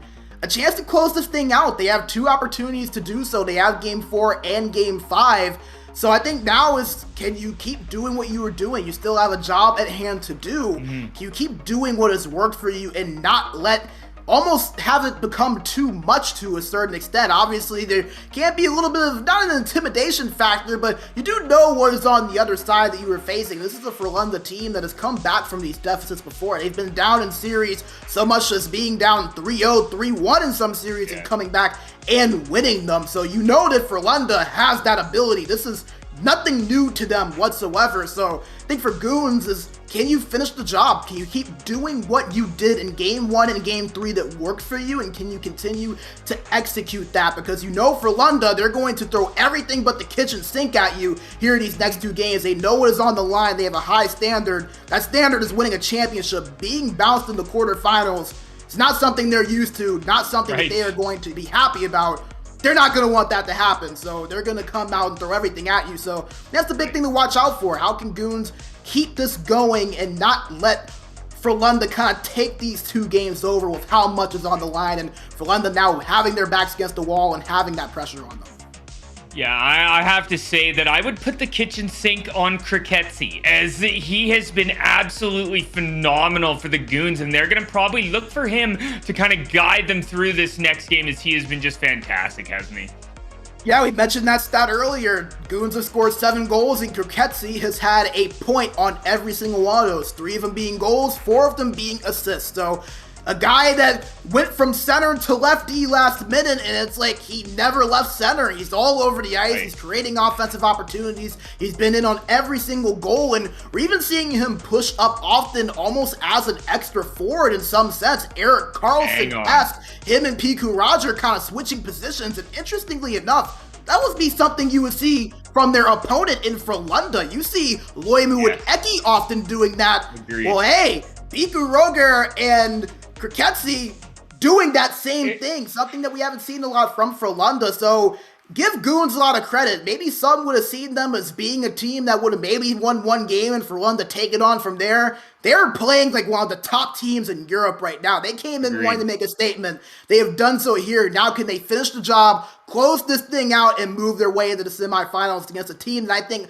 a lot of people probably had penciled in as potentially being the champions of this whole thing. And one thing I want to interrupt you on quickly here, Brandon, is it's not only Piku Roger. As you're watching the 4 players in Keskitalo, Piku Roger, Satapoika, and Kriketsi all come up, and leaving Jay Toro is kind of like a safety. It's like a 4-man forward group. It is very exciting to watch, and it doesn't matter who's coming back into the play. That first forward picks up that D position, and it is going to be what the Goons need to do to take down Frolunda here in game number 4. Game number 4, Frolunda HC, Goons. Can Goons pull off the upset and make this happen in 4 games and move on to the semifinals? Or will Frolunda force Game 5 with their backs against the wall?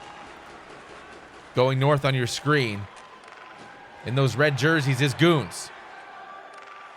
Here's a lead pass, Keskitalo, sidestepping. That was Loimu. He got around, but couldn't get the shot on net. Right side now, Eki. Eki in for Patslef. They're trying to score fast here off the rebound chance. Fincona standing tall, and then the post helped him out a little bit one more time as they go offside here. Very fast start to this opening period of game number 4. Yeah, one more time all night. That's the 7th post now in 4 games, Nick, as Fincona has to be loving that. Loimu starts this face-off off from the neutral zone. Bounced off to Kriketsi. Kriketsi circling, trying to start this breakout. No forecheck here by Frolunda, and they fell right into that trap there, Tegan. Yeah, and I think that Frolunda is just going to kind of step back and play the trap hockey game. They were forward checking the last few games. It didn't work. You see the style change, and that's what Frolunda is so good at. Pats left up for Eki. Through the defense there. Wrist shot there! And the glove went up for Fincona, but he couldn't hold on to it because that one went just past him. Good 3-wide pass there off the post. That shot rang off a pad and a post. We've heard more dings in this series of shots off the post than we've heard in the 1990s WCW NWO days. It was a reference to bell ringing because of disqualifications. All right, play continues. 12:36 to go here in the first period, scoreless in game number 4. I can appreciate that shot from Krotetsky back at the point there, Nick. Why not, right? Throw everything on at this point when you got the hot hand. Throw everything on net, and now we have a delayed call coming up here. The extra attacker will come out. Playmaker offside here. Playmaker is offside. We're going to see a power play by Frolunda looking to add on and get themselves moving into possibly a game 5. As we got a penalty here, interference the call. We'll see what Frolunda can do on the power play. Playmaker. Around the net, Eki. Pats left now. Playmaker again. Backhand chance. Eki rebound chance. Pats left trying to jump it in. He couldn't do so. Eki still got it. What a save by Fincona as Frolunda looking to pour it on, but that was a 200 IQ play by Fincona to get across. And they're just slashing at the puck there to try to get that in. A fantastic save to keep this game 0-0. Still scoreless here. Midway through the first period as Fincona makes another great save. And man, the goalies, despite some of the score lines, have been an all-star staple to this series so far, Tegan. Yeah, they definitely have been. And, I'm very, very impressed with the Goons, their goaltender, everybody on the ice. They came in with a mismatched lineup. I want to remind everybody that they are not playing with the lineup that they planned on playing, and they have ever done a good job. Moimu to Eki in the zone now. Couple of seconds left on this power play. Sending over to Playmaker. Got it off the tip stick there. Now Krotetsky trying to clear. He does. Out with it. Piku Rager tried to take that on the go, but Eki was back there, not letting it happen to him the way he tried to do it to the other team. Piku Rager behind the net now. Up for Eki. Was stolen away. 2-on-1 if they hurry. Patslov trying to throw it on to Eki, and he scores! Eki, off the breakaway, he beat out 2 defenders to his weak side and buries that one for the opening goal of game number 4. A great job, and that's the guy you want to believe in is Eki. You get him going backdoor. He's not going to miss that. The dive, almost a fantastic job by the defensive Goons, but this is exactly where Frolunda needs to be. They can't take their foot off the gas. They need to pour it on now. And that's Eki's first goal of the playoffs. Finally getting the monkey off his back there when it comes to scoring, as he was not available last week, as we know, for Frolunda to move on to this round. That was another chance by Eki off the mask as it lifted up in front of Fincona's face, and he hunts it down for the whistle. Yeah, that's a great save there by Fincona. He's got to be very, very good as they can't give Frolunda any momentum to move themselves into a game 5 here, Nick. So we welcome our viewers, twitch.tv/Capitals. There's a lead pass as they tried to spring Sadapoika, but he went offside. Just a step offside there as they're going to look to try and get into the zone and get something going. Probably get the puck back to Krotetsky. About 5 minutes to play here in the first period. 1-0 for Frolunda. They try to get this to a game 5. Play moves around here. Nice poke check by the Goons. It comes all the way back out to the end for Frolunda. They'll start again. Piku Rager fed up to Krotetsky all alone here. Stop and go, backhand chance, he hits the post. Slap shot there goes wide. Krotetsky had it on his stick and he hit the post with a wide open cage. Rebound chance there. Another chance in front now. Sadapoika shot gets blocked. Another slap shot and a kick save there in the butterfly was Kape, as he looks like a hero right now. J Toro still on the chance though. Coming up on a minute here. That finally exits the zone, Tegan. Kape able to make a bunch of saves there, but I do feel for Kriketsi as he did make the right play in the game, made him miss a wide open cage. He had the whole thing, but here goes Frolunda. Back to Eki again for that number 2. They couldn't close the door on it. Last chance shot deflected, and that's gonna do it. So a high octane energy here. It is a game, to say the least, as we go into the locker room. 1-0 your scoreline for Frolunda. Yeah, amazing period by Frolunda. And what a good job by the Goons to answer there, Brandon, as they came back with a bunch of momentum, built on it, moved the puck around, got at least 5 shots on Kape there after Kriketsi ended up missing that wide open cage. Yeah, and you can really just see a surge from Goons. They have 4 shots, and I think about 3 of them came in that same sequence. That is not including the one from Kriketsi, obviously, since it didn't hit the net. But man, oh man, what action we have in front of us. And are you not entertained by what we are seeing? Frolunda comes out, really gets things going. You can see the urgency that they have played with, the aggression that they have played with. 9 shots on net in that first period alone. That is more shots than they had through all of game 3. So really fun to watch these two teams go up against one another, just response after response. As period number 2 is now underway, Kriketsi in chat said, EA, come on. I feel for him. Absolutely. He's going to look to get some redemption here, I'm sure. But not if Frolunda can help it. Frolunda looking to improve their lead here to 2. On the attack right now to open up the second period. Behind the net working. J Toro's just going to go back there.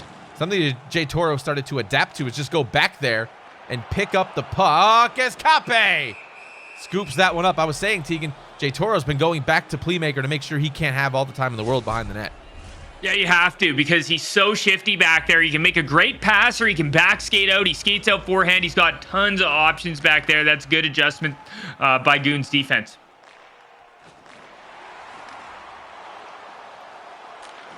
As the Goons just trying to get their wheels back under them.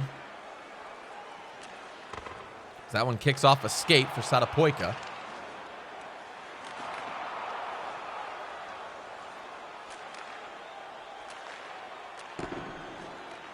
And they fight at the blue line. Eki finally gets that in the zone. J Toro now. He steals the puck, moves it along, half boards, through center now. Gets the puck in stride, trying to get back there, he will. J Toro way up there now, trying to generate some offense for the Goons. Steals here. Back to Satapoika with a shot there. And Kape covers it in his breadbasket. Amazing save by Kape, and this is where you rely on him, and his veteran presence comes in so handy here, Nick, as he's making save after save after save in high-pressure scenarios. There's a steal by Pikurager. Loimu now takes it away from him. Moves it along. It's going to bounce in for Playmaker. He'll get there first. From the corner, works it out to Loimu. Now Eki up top of the left point. Switches with Loimu once more. Now in down low. Playmaker, good little passing here. Back skating through in front. And that time, Fincona not going to let that pass come across. He'll jump out and cover it up. Yeah, Fincona at least doing as much as Kape at the other end, but he needs his forwards to put the puck in the net, or at least Kriketsi.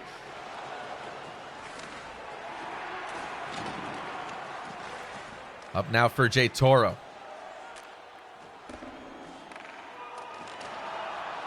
J Toro's got it again. He's all over the ice right now, trying to keep this puck in the zone and get something going for his team. Goons have looked a little bit different here in game number 4 so far, with some great chances, but they haven't been able to capitalize.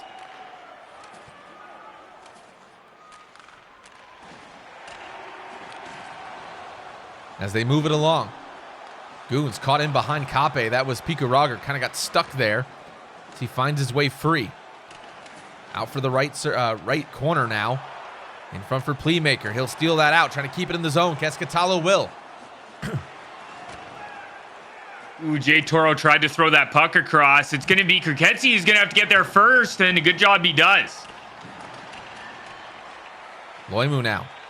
Keeping in the zone for him. Bounce off of, I believe that was Kriketsi again, as he's looking to really generate some offense for his team after missing that open cage goal for me. A good steal here. Piku Roger shot there, goes wide. Smile, bud. You're on my highlight reel. Piku Roger had it again, and that time he missed it. This one's not being very forgiving right now, Tegan, for the Goons. No, it is not, is it? Is they need some sort of bounce to go in, as it's been all Frolunda right now. Keskatalo trying to get that out of the zone. They couldn't, but now a penalty interference. The call. Frolunda takes a penalty, so Goons going on the power play for the first time this game. And this is maybe what they need, Nick. We talked about it a little bit on how they need to get something going. They've been relying a lot on Fincona. Let's see if something can happen here. As every single game, the team in the red jerseys has not been so lucky.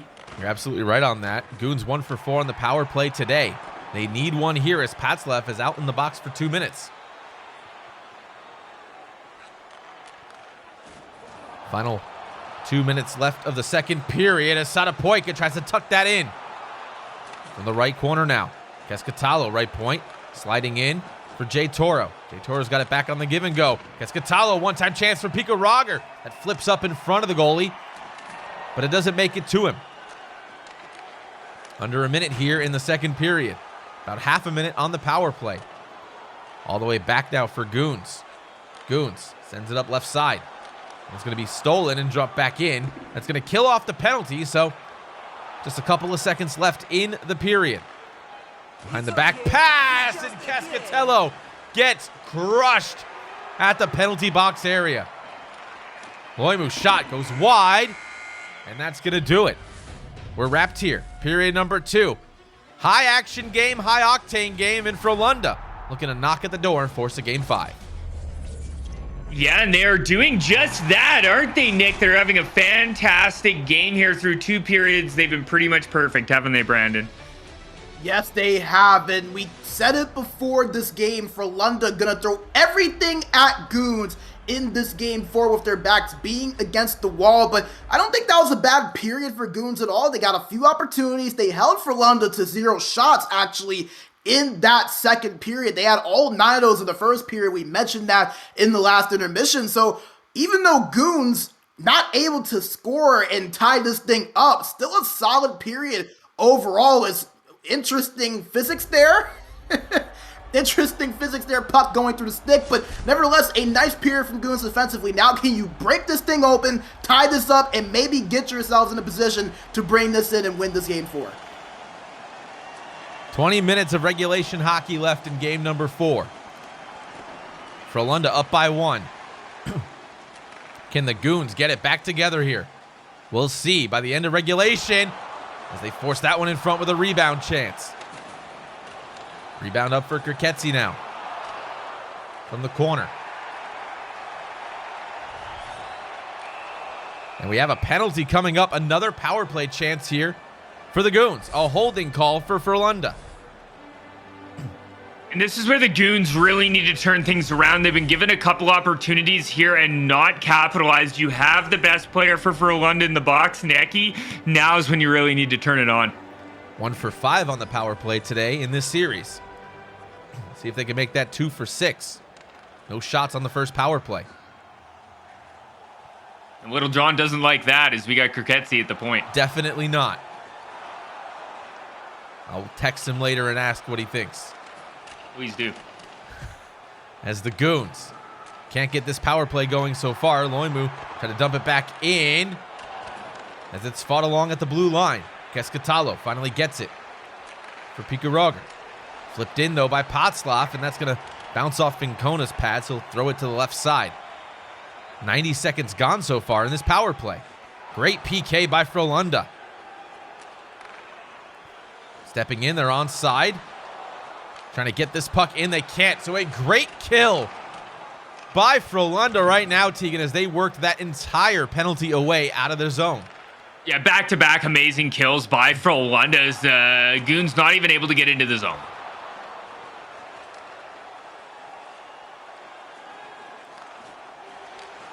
As they flip that in, Frolunda tried to go after it on the forecheck by Eki, but J Toro will sidestep him and move it out. Guess that was Kriketsi trying to bring that in, and a cut play. Couldn't find him on the pass. 7 gone so far here in the third period. 1-0 still your scoreline. Slap shot comes in, goes wide. Frolunda will pick it up from the right side now. Penalty coming up here on the Goons. As they got to touch it up here.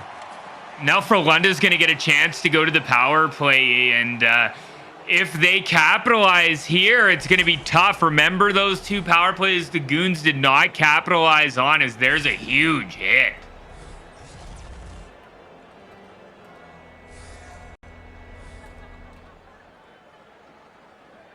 So the power play here.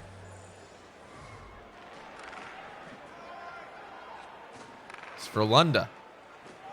Did not win that face-off. We'll come back over for Eki. We'll start this one over the red line. Gets that one stolen away, but Eki will take it back. Timu up top center point. Spins around, now Loimu center point. Down low left circle, Eki. Slap shot coming in, hits a man in front. As it comes all the way back, Loimu picks it up off the backboard and will take it again. Quick passes get in the zone. Oh, it won't. It'll be offside. 34 seconds left on the power play. Yeah, and only 9:44 left in this game for the Goons to try and get something going. They've been very, very quiet. Eki will step in, gets in the zone. Timu holds it in the zone. Loimu gives it off to Patzliff. Patzliff steers this one around. Over to Eki on the give and go, trying to get that one in front. And the Goons kill off the penalty. So another good kill from the Goons this time. A momentum shift maybe. As we know, those power plays, if you don't execute some shots, it can really wear on your momentum. So the Goons able to kill that off, and things might shift in their favor here with 7:51 to go here in the third. This hasn't been the game that Goons have played, at least this series. It's been very, very quiet for them. Maybe that is a test of Frolunda playing so good here, Nick. We'll have a playoff update for you momentarily as well. As there's a nice clap around. Piku Roger trying to tuck it in. Good checking there by Loimu. Keeping that puck away from the net. One-on-one now with Playmaker. J Toro. He'll strip that one nicely. As it's moved along for Kriketsi. Kriketsi lost it at the blue line. Now Eki 2-on-2 here. In comes Kriketsi once more. He's stepping in the lane. Smartly doing so. Keskatalo slows down. 4.5 to play here in the third period. Spinning into the zone. Garager down low, right corner. Wrap around chance, maybe. Loimu's going to step in the way. Backhand chance, J Toro. Pigurager. Out to J Toro, right side. They're controlling the puck well. Slap shot comes in, bounce off a player. That was a kneel down in Loimu. Playmaker, 2-on-1 though, on the counterattack. He dives in there. Smart play by J Toro. He's back on the offense now, too. Quick rush to counterattack.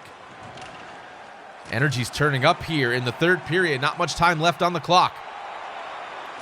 Fed in front. There it is. Frolunda to Patzla for a 2-0 lead now, late in the third period.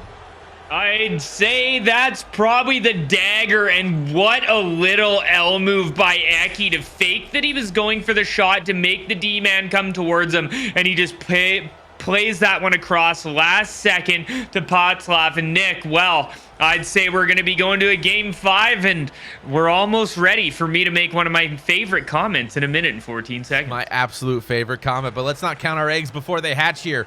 Plenty of time left for a great team like Goons to maybe pull off a miracle, but not if Eki can help it. Eki in for Loimu. Loimu trying to get on the scoreline here. I can't blame him. 45 to play. Kriketsi forced it in. Pigurager, J Toro, wrist shot there. Rebound chance, they pulled the goalie. Good save there by Kape. Kriketsi behind the net working. Loimu's got it. Trying to flip it out. Still in the zone now. Finally cleared. Cascatalo poking at it. In for Fincona, rather. As he's up on the offense now. Your shot there was looking for the rebound. Loimu scoops it up instead. Playmaker chips it out. All the way down now. Will it be icing? It will. 14.3. Good hustle to try and get a face-off here in the offensive zone, and they need a goal quickly, Nick. They need 2 in 14 seconds, and 1 has to come off the face-off play here. Face-off 1 there. They got it. It's not a point. Good. Trickles in from Kirketsi. Through the 5-hole Akape, and this game is 2-1. Yeah, they're not only using him as an ECU, they're using him as a deflection off his back end. That was going to be Kriketski who took the shot from back there, and Piku Roger deflects it off his rumpin in there, Brandon.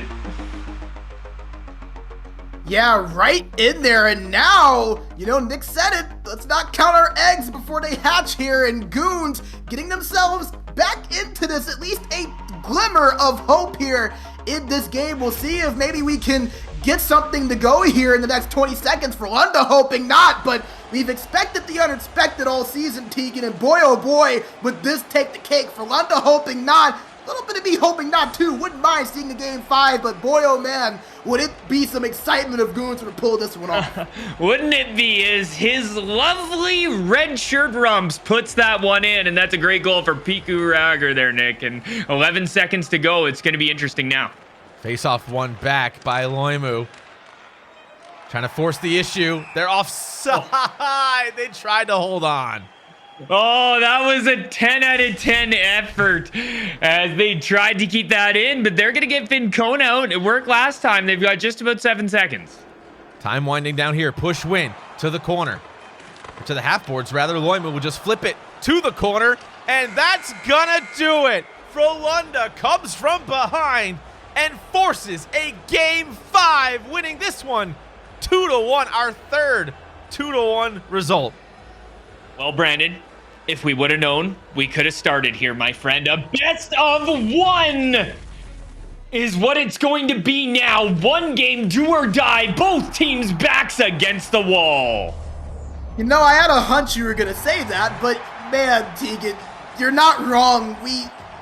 This series just so amazing from both sides, and I think both of these teams are going to try to wear the aways if they could, because the red jersey's not doing too well for either of these two sides. Not sure how superstitious they are, if at all, but seems like the road whites have been the better of the two jerseys, or maybe one of them pull out an alternate jersey if they have the option to. But how about Frolunda? They come in, get that first goal early, and it was enough to really pull them through. They were able to get the second later on in the game, and I think the big story is Goons really in that game not taking advantage of some of the opportunities they had. We obviously saw the missed net by Kriketsi, maybe a little bit of game factored in there. We saw him come into the chat and say, come on, EA, help me out a little bit. So maybe not necessarily to his fault, but 2 missed power plays as well for Goons, not capitalizing on some of the chances that they had in Game 4 compared to Game 3 and Game 1. That's kind of been the difference in these two, the chances they have gotten and the chances that they've taken advantage of. Unfortunately for Goons in this one, Frolunda was the one to take advantage of their chances, and they were able to get the win because of it. I am not wearing red by any means here, Brandon, in this hockey game. I don't know about you, buddy, but I am, that's a little risky in my opinion, my friend. Yeah, you know, like I said, not sure how superstitious these two teams are, but the home jerseys have not done these teams any favors. Maybe nerves in front of playing in front of the virtual fans at home. Not sure what it is, but the road team, they have been the victors in all 4 games so far in this series, and Goons are gonna hope that trend continues. Frolunda hoping to break that trend, but nevertheless, man, this has been an entertaining series. You cannot ask for much more than this, especially in a quarterfinals matchup. Nevertheless, we have seen just about everything, and it's been a treat to watch and call this series with you guys. Absolutely amazing so far. It's been very good, and the defense has been amazing for both teams. Obviously, the Goons' defense has been a little more offensive, but for Frolunda, you can't take anything away from Timu and Loimu.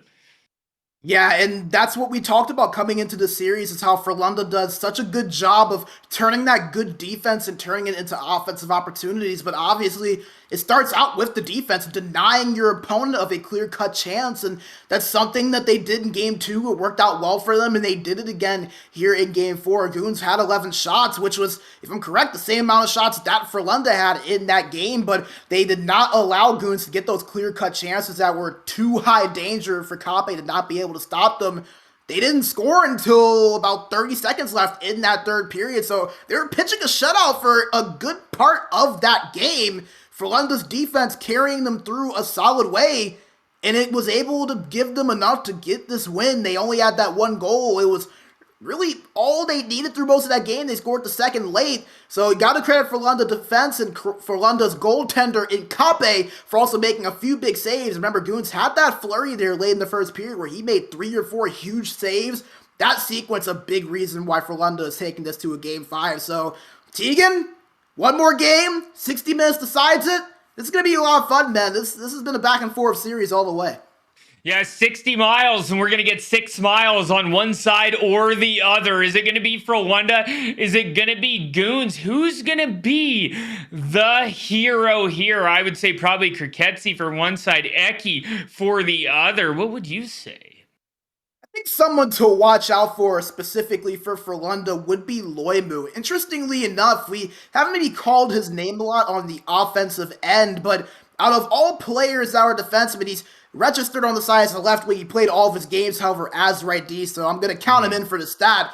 39 points in the regular season. That is 7 more than any other defenseman in the league. 7 goals, 32 assists. He's a guy that really contributes a lot for this Frolunda team on the offensive end. And we kind of talked about a little bit earlier how the right wing and right D for Frolunda and Eki and Loimu can kind of switch positions sometimes, and sometimes Loimu will come up and kind of play that forward spot while Eki will drop back. That's something we can see a little bit more than I think, as Loimu does have that offensive ability. And I think on the other end for Goons, Piku Roger, we've talked a lot about Kriketsi, but Piku Roger has been all over the ice too. He's had a few goals in this series, has contributed on most of their goals as well. He also led this team in goals in Game 5, so a lot to look out for, a lot to be excited about. 60 minutes all to decide, gonna be fun.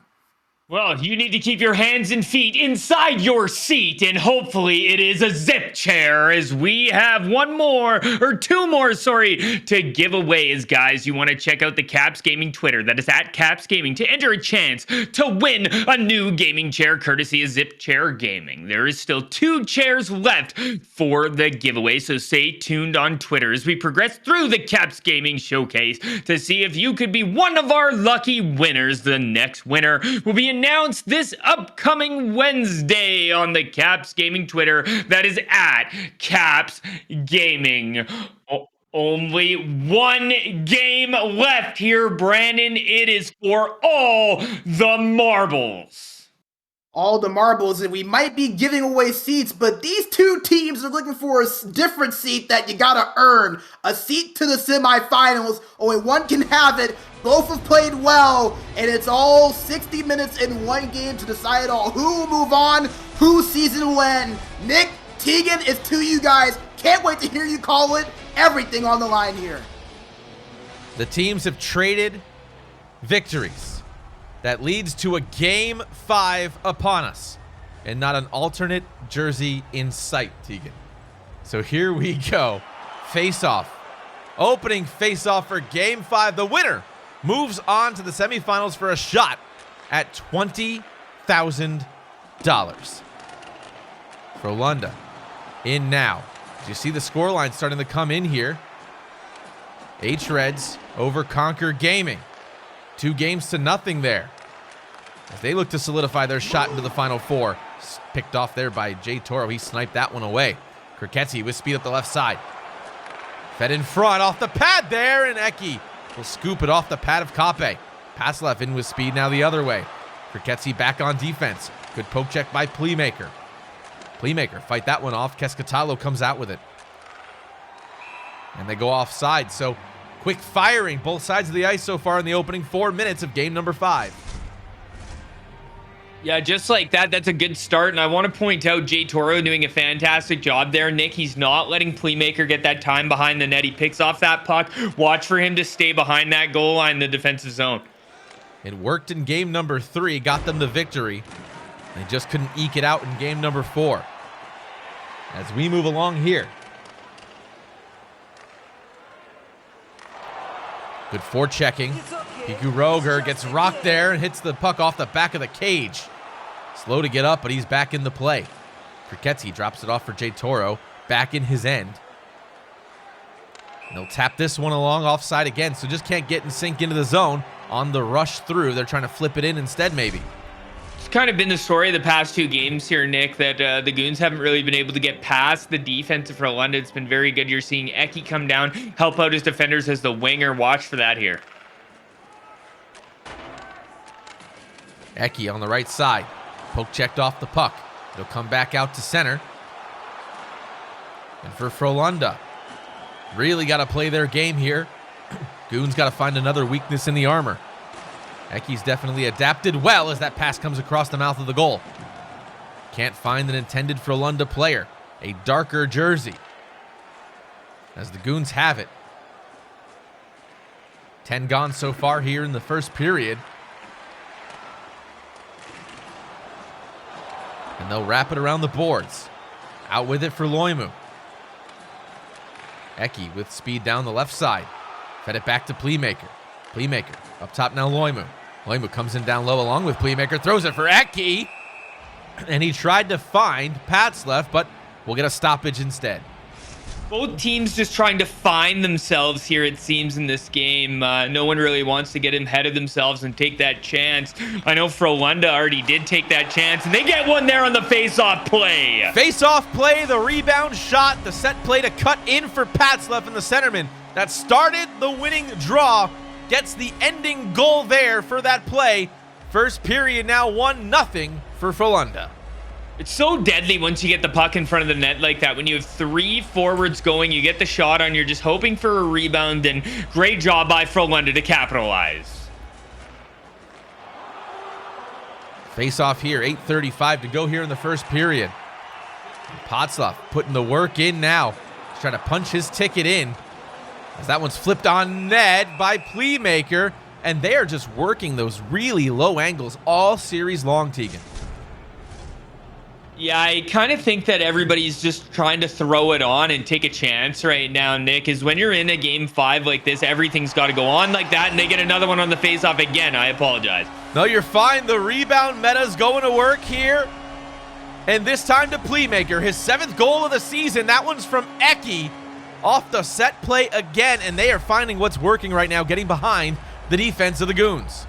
Yeah, and why not kind of throw for rebounds as you're in a game 5 scenario where you need everything to go in. Just throw it on, take a chance. Playmaker, usually the man finding the goal scorer, but right now he is a goal scorer nonetheless. And there it is again. You just find him backdoor, goalie out of position, and he buries. Fantastic goal there by Frolunda, Nick. And there's something to be said about the rebound meta, obviously, in NHL 22, but no defender in sight by the Goons in that play, so you can't really blame that completely on the meta. That's actually more of a defense not being there to get in front of that pass.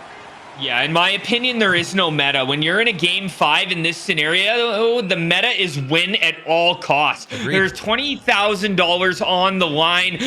There is no fair game at this point. These top 8 are going to all try to beat top grade. Gotta do what it takes to win the game, and you gotta pick up a body if you're the Goons right now on the defensive side, as Kriketzi steps up big here. 2-on-1 if they hurry for Frolunda. Laying out the body there was Jay Toro. Loose puck in front, finally cleared out by Satapoika. Smart play there by Jay Toro yet again. A defensive stud on the back steps there for the Goons as they were knocking there on Kape's door, and Kape's able to hold on. Yeah, Kape swallows that up, and when you're looking back at Kape, you got to feel happy. You know he's a great goaltender. You know he can shut the door, and you just need him to be almost perfect here for the rest of this game. They say the good goalies make the saves they're supposed to make. The great goalies make the ones they're not supposed to. So far, Kape is doing exactly that. As they try to send that one around.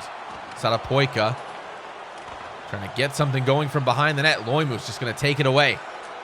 Moved out quickly through Playmaker to Eki. Back to Playmaker on the give and go. Tried to windmill dangle around Kriketsi. Sent up for Piku Roger. That's going to be Satapoika. Bank angle shot for Kriketsi behind the net. Working with it. Everybody stepped in low now. Centerman in Keskatalo is way back there on defense. Two wingers back on defense. That pass doesn't find a target though.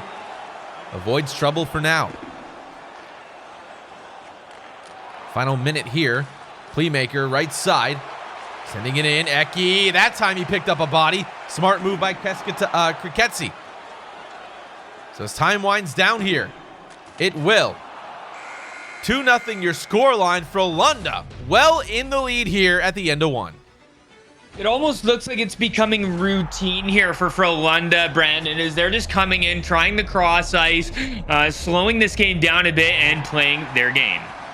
Yeah, Tegan, I think with this 2-0 lead, that really goes to the advantage of Frolunda, especially with a trend that we have seen in this series. Interestingly enough, the winning team in all 4 games of the series held the losing team to just 1 goal. So Frolunda being up 2-0, that really bodes well for him. So Goons gonna have to dig deep and find some answers, because not only is Frolunda buzzing right now, but they've also put themselves in a pretty favorable position considering how this series has gone, the way it has trended, and the way that Frolunda is playing right now. You see the 2 rebound goals there, the first one being right off the face-off. 2 Frolunda players there. If Patslav didn't pick it up, his fellow teammate there would, and the second one being off the face-off as well, so a similar play. So Frolunda looking good right now. Goons gonna have to find a response and find it quick. Do not want that trend that we mentioned to continue for them. Period number 2 underway here. Playmaker trying to feed that one in front. Over to Patslav looking for that 3rd goal of the game. 2 unanswered goals so far. And that time, the Goons draw a penalty here. They need this one. Top of the 2nd period early on, and they go on the power play. Power play here, and maybe the red jersey coming to fruition here. We'll see if we get a kill for Frolunda. Frolunda 1 for 6 on the series power plays so far. I think I'm correct on my notes here. They drop that one to Kriketsi. Kriketsi, now Piku Roger. Wrist shot in. Loimu out to the corner. Flipped out, cross ice, and out of the zone. Keskatalo looking to bring it back in quickly. They'll do it through Kriketsi. Puck will trickle past Kape into the left corner. Loimu scoops it out, flips it out, and it goes all the way down this time, halfway gone through the power play. Good kills. Almost like a different hockey team here, Nick. Is the Goons not looking like they did in the first 4 games, are they? Do you think that's a case of the Goons running out of gas or Frolunda adjusting to the play? Yeah, I would say it would have to be best of both worlds. Best of both worlds as a fortuitous opportunity comes to the doorstep of the Goons. A 5-on-3 for 12 seconds here in the offensive zone. So we'll see. We'll get a little bit of 5-on-3, not much, but the Goons with a great opportunity to get within 1 here. Frolunda looking to clear this out to a retreating player out of the box. Slap shot in, hits a body. Still in the zone. No, out of the zone. Jay Toro couldn't keep it in. 1 man out of the box. So 1:45 left on the power play for the Goons, looking to build on the face-off play they just had there.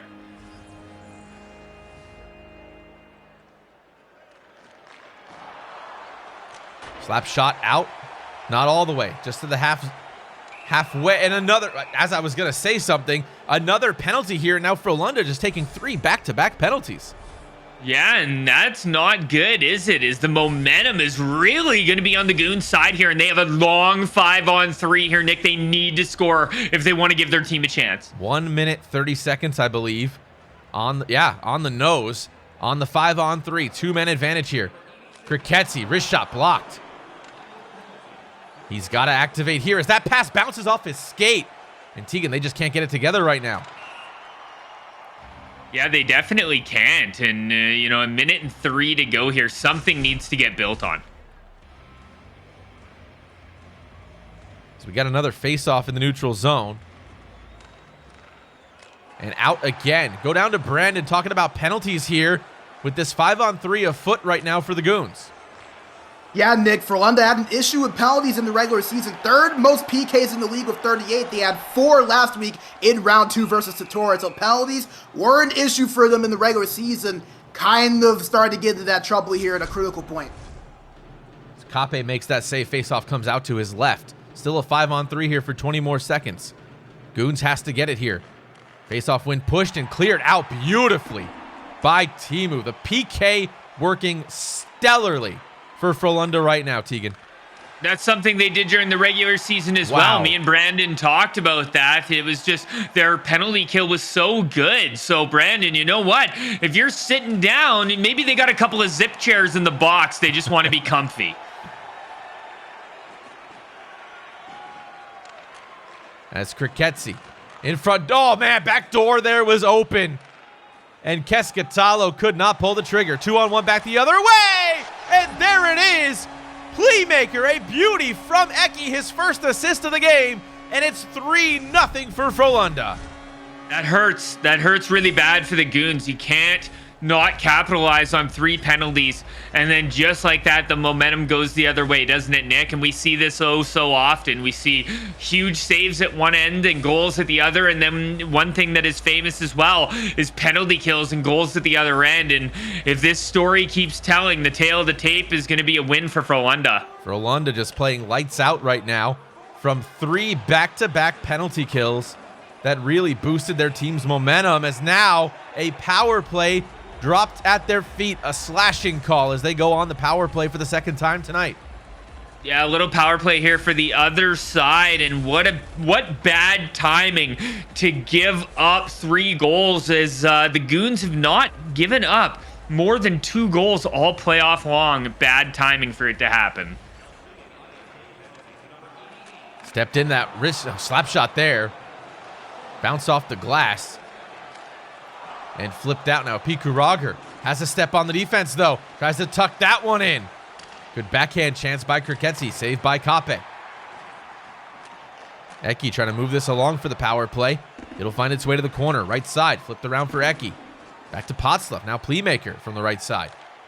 Teemu up top, back down low. Playmaker switching positions, reversing the play. Fought from Kriketsi, he's gonna loose that puck away, and Jay Toro will clear it out of the zone.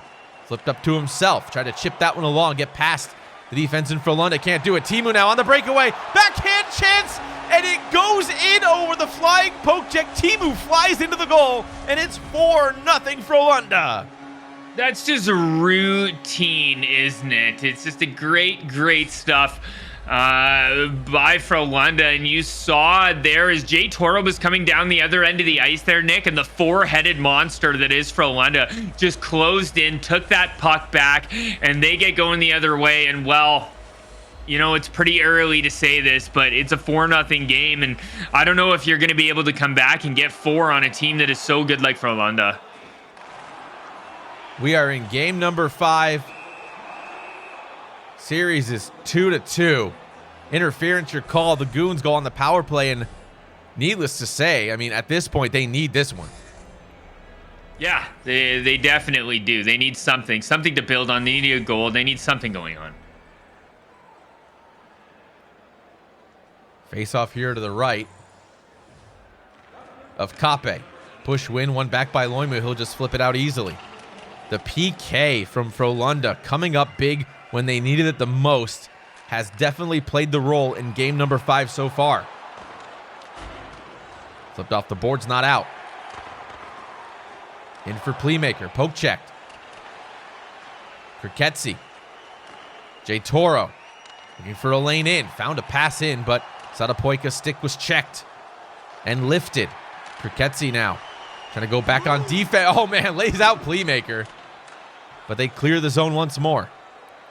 Now, Nick, does it just become a routine, slow the game down, get the puck down the ice, or are we going to watch Frolunda keep their foot on the gas here? I think Frolunda is in a good position where they can leave that 4-0 lead and have it be a thing. I think if you get 1 goal scored on you, I think that changes, but here they go taking another penalty. This is their 5th on the game so far.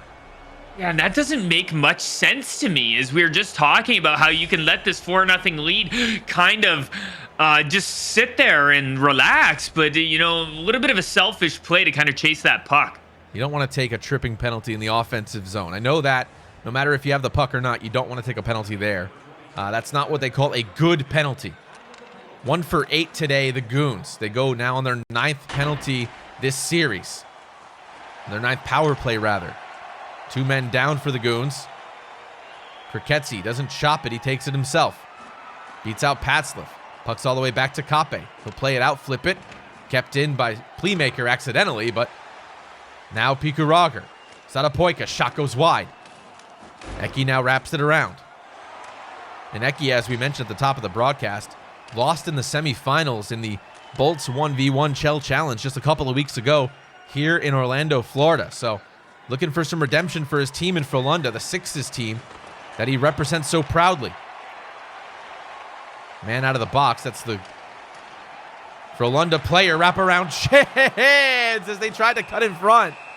I love that short side wraparound, but nevertheless a power play here for Frolunda. That was a great play. He actually faked that wraparound, Nick, and moved the puck out front where the shot was taken. It was blocked. It didn't really even get through, but I've never seen that before. That was gorgeous. Yeah, I like that little fake out. They try to go back and then cut it back to the front. It keeps the goalie guessing. Almost worked there. Frolunda 1 for 1 on the power play. As they're right now facing off an onset of offensive pressure from the shorthanded. Here they go in the offensive zone. Fed in front. Fincona plays it out. It's February after all, and it's game 5. 45 seconds left on the power play. Keskatalo, shorthanded now. Through the neutral zone, poke check nicely. Playmaker will get there first, and he will. Up now, Eki. Drops it off for Playmaker. Looking for a way across the front. Stopping behind the net, 2 men back there. Penalty time has expired, back to full strength. 2 minutes left on the clock in the second period. Keskatalo's got to get something going here for his club in the closing stages of the second period. Loimu's not going to let that happen. Spinning around. Feeding it for Playmaker. J Toro will just take it away. Good takeaway by J Toro. Keskatalo. Sadapoika. Over to J Toro. Shot in. 4 seconds thrown out smartly. Loimu to behind the net. Just going to hold it there, and time will expire. So an onslaught of goals here in the second period gives Frolunda a 4-0 lead with 20 minutes left to close the door on their way to the semifinals. An onslaught of goals, Nick. An onslaught of goalies realizing it's February, and an onslaught of zip chairs giving away by Caps Gaming on their Twitter. And Brandon, we've got one more period to go, no matter what. Well, Caps Gaming and Zip Chair might be giving things away, but Frolunda in Game 5 are not. Just a all-around 10 out of 10 performance from them here through the first 2 periods. A 4-goal lead and really just executing at the highest level as Frolunda typically does so well, especially in these really critical games and critical moments. And I think the big thing here is the power plays for Goons. 0 for 5. And I know you look at that number and it's easy to kind of get on Goons and say, wow, you guys are really struggling on the power play. But to me, I think you have to credit the defense and the penalty kill of Frolunda. We mentioned they've struggled with penalties this season, but nevertheless, they are able to kill them off when they do get themselves in that trouble, and the defense has been absolutely amazing, not letting Goons have anything. If they can do this for one more period, they'll be moving on to the semis. 1 period left. Frolunda looking to close the door and could come from behind to win this quarterfinal matchup. Fought for it from behind the net. Out now, J Toro. They've got to really turn it up here. 1 goal has to come every 5 in-game minutes. 2.5 gone so far. That's a good shot for Patzliff, and Fincona throws it out. I don't expect him to hold any of these pucks if he can have a hold of it. He will throw them out if he can for sure. As that's kept in by Eki. Eki finally gets it out offside here. So 4 minutes are gone so far. things are not looking very bright for Goons. However, we have a playoff update. Over to Brandon.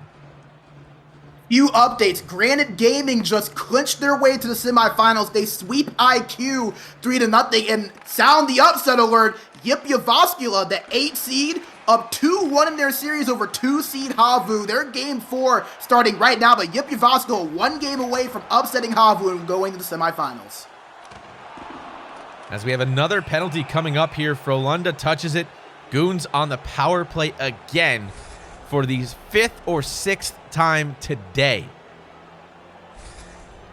Yeah, these penalties have been crazy, but it doesn't really matter, Nick. If you're killing them off and your penalty kill is so amazing as we're getting the goalie pulled here, trying everything of the Goons. Not mad at the 6-on-4 for sure.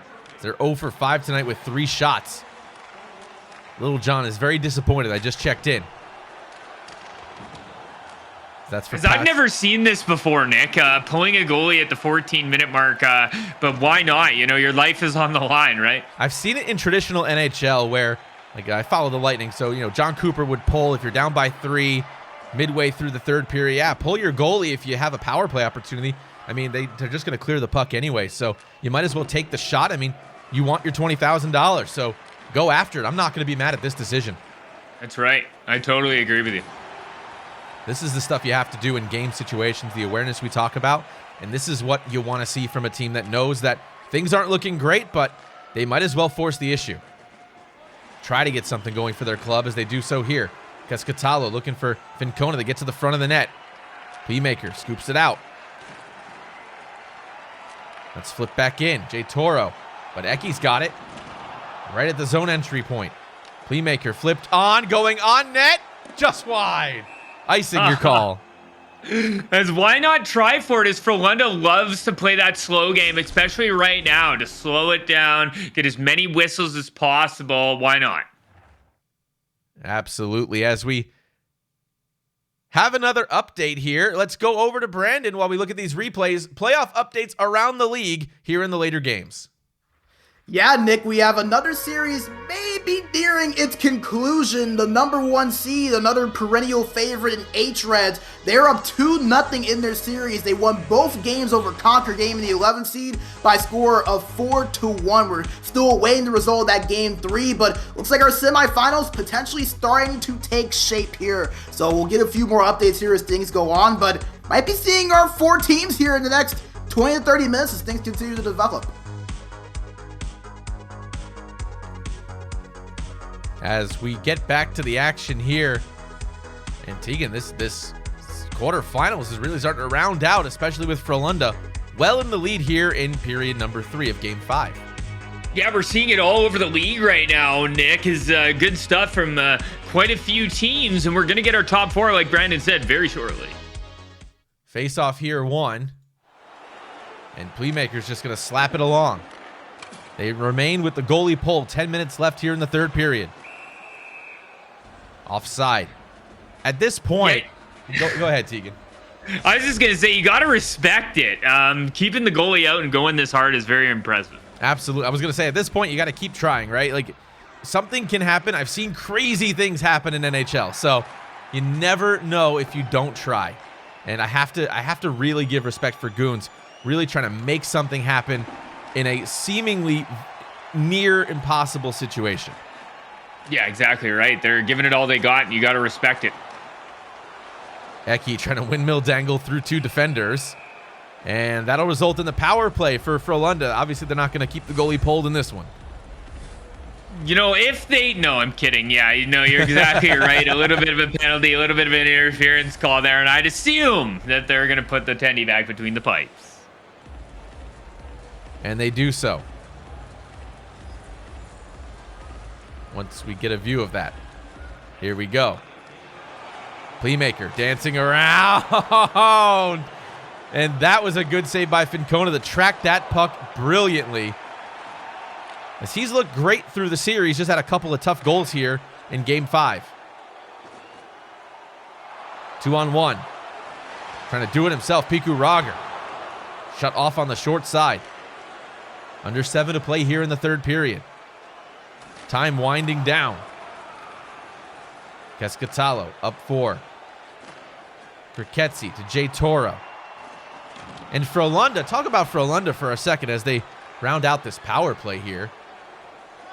In their ability to really come from behind and put on a show and fight back and take this kind of lead as a backhand chance waved off there. That was probably going to be interference, but impressive move by Frolunda to really face adversity with that 4-1 first game, and then to drop game 4 as well, or sorry, yeah, drop the next game as well, and really have to fight from behind against a team that they didn't really expect to come out with so much effort. Yeah, it was comeback season for sure for Frolunda, and they just kept their nose to the grindstone. They got themselves exactly where they need to be. I think that's why teams that are really good, really elite teams, that's the difference, I think, Tegan, between great teams in NHL esports and elite teams. And the elite teams find a way to win no matter what happens. They stay dedicated to what they do. And what do you attest that? Is that mental discipline? Is that just repetition? What is the secret there? I think it's a little bit of both, and just having the heart, really, and just to keep your foot on the pedal and know there's always a chance. As there is always a chance. Right now, it doesn't look great for the Goons, as Frolunda will probably go on here to punch their ticket to the semifinals. An update here from Brandon. Playoff implications on the other side of the bracket. 2 updates here. Havu in their game 4 at Yevascula, they took a 1-0 lead in the first period. They are currently at the end of the first period right now, while HRES, they were down 2-1 versus Conquer. Well, they scored in the third period with 25 seconds to go. That game looks like it'll be going to overtime. As Playmaker's shot was about to go in for a goal, and Eki's animation took it away. But that time it didn't happen. Patslov. Vincona gets beat on the glove side, and it's 5-0. So that's the staple, if anything, right there, Tegan.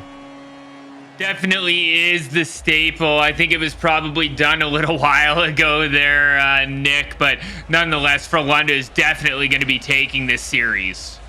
$20,000 for the final matchup. And for EU, final matchup a little bit later than the NA. Please don't forget to stick around for the NA broadcast, 9 p.m. tonight. We have, as Tim the Tapman would say, a banger for you tonight. And I know I can say that because you and I, Mr. Lime, have called that game before. Olympia versus Prodigy. We've seen them in finals. We've seen them in the CBJ. We've seen them square off in regular season play. They are about to go at it once more with the recent Bolts Shell Challenge 1v1 champion Pogues taking on the other side, and that Olympia Prodigy matchup is one for the ages for sure. Yeah, it's not going to be our first time calling them together. It's not going to be our last. They are fantastic teams. They're definitely going to put on a show tonight. If you guys want to see some high-flying action here at the Caps Gaming Showcase, I promise you tonight at 9 o'clock Eastern Time is going to be a good time to be here. As time winds down here, another penalty, as this is just slowing down the play here, but all but a formality, as a little bit of frustration may be coming in for these teams. Yeah, a little bit of frustration coming in for sure. Goons knowing that their season is over here at the Caps Gaming Showcase, and very soon. Frolunda 2 for 4 tonight. Obviously, probably will not make this a 3 for 5. It's time winding down here. Final 10 seconds. So we'll have at least one more face-off as we look ahead to the semifinals. We'll talk about that in a little bit. Frolunda, heck of an effort here in Game 5. And man, this is the discipline we talk about with a team. Even though they took 5, 6, 7 penalties in Game 5, they were able to withstand the storm and really push it forward. Yeah, definitely a lot of penalties taken by Frolunda, but it doesn't matter when your PK is as good as these guys. It's a great series by them, a great comeback by them, and they're going to be checking themselves into the top 4. The top 4 as Frolunda HC wins out in Game 5. Kape gets his first shutout of the playoffs, 2 in the regular season, and they move on to the semifinals here for the Caps Gaming Showcase EU division. They take this one 5-0. And a good time to do so, Brandon. Collecting his first shutout as Cape and Frolunda moves on to top 4.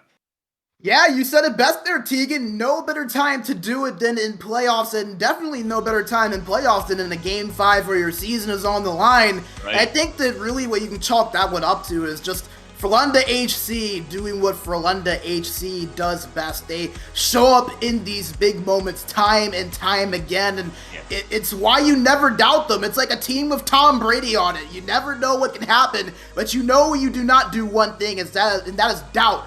This team, no matter what situation they're in, they just always seem to find a way. They show up in those big moments, and even if they do find themselves in a bit of a hole, they always just figure out how to dig themselves out of it, whether it be being down twice in the series and coming back, or whether it be the 6 or 7 penalties they took in that Game 5 alone and killing all of those off and making it en route to a shutout. They just always find a way, and they did it again right here in what was a really tough game versus Goons, a tough series versus Goons, who, in my opinion, I think they made a statement. Even if they don't win the series, they made a statement that they have arrived and that they can compete with really any top team here in the European scene.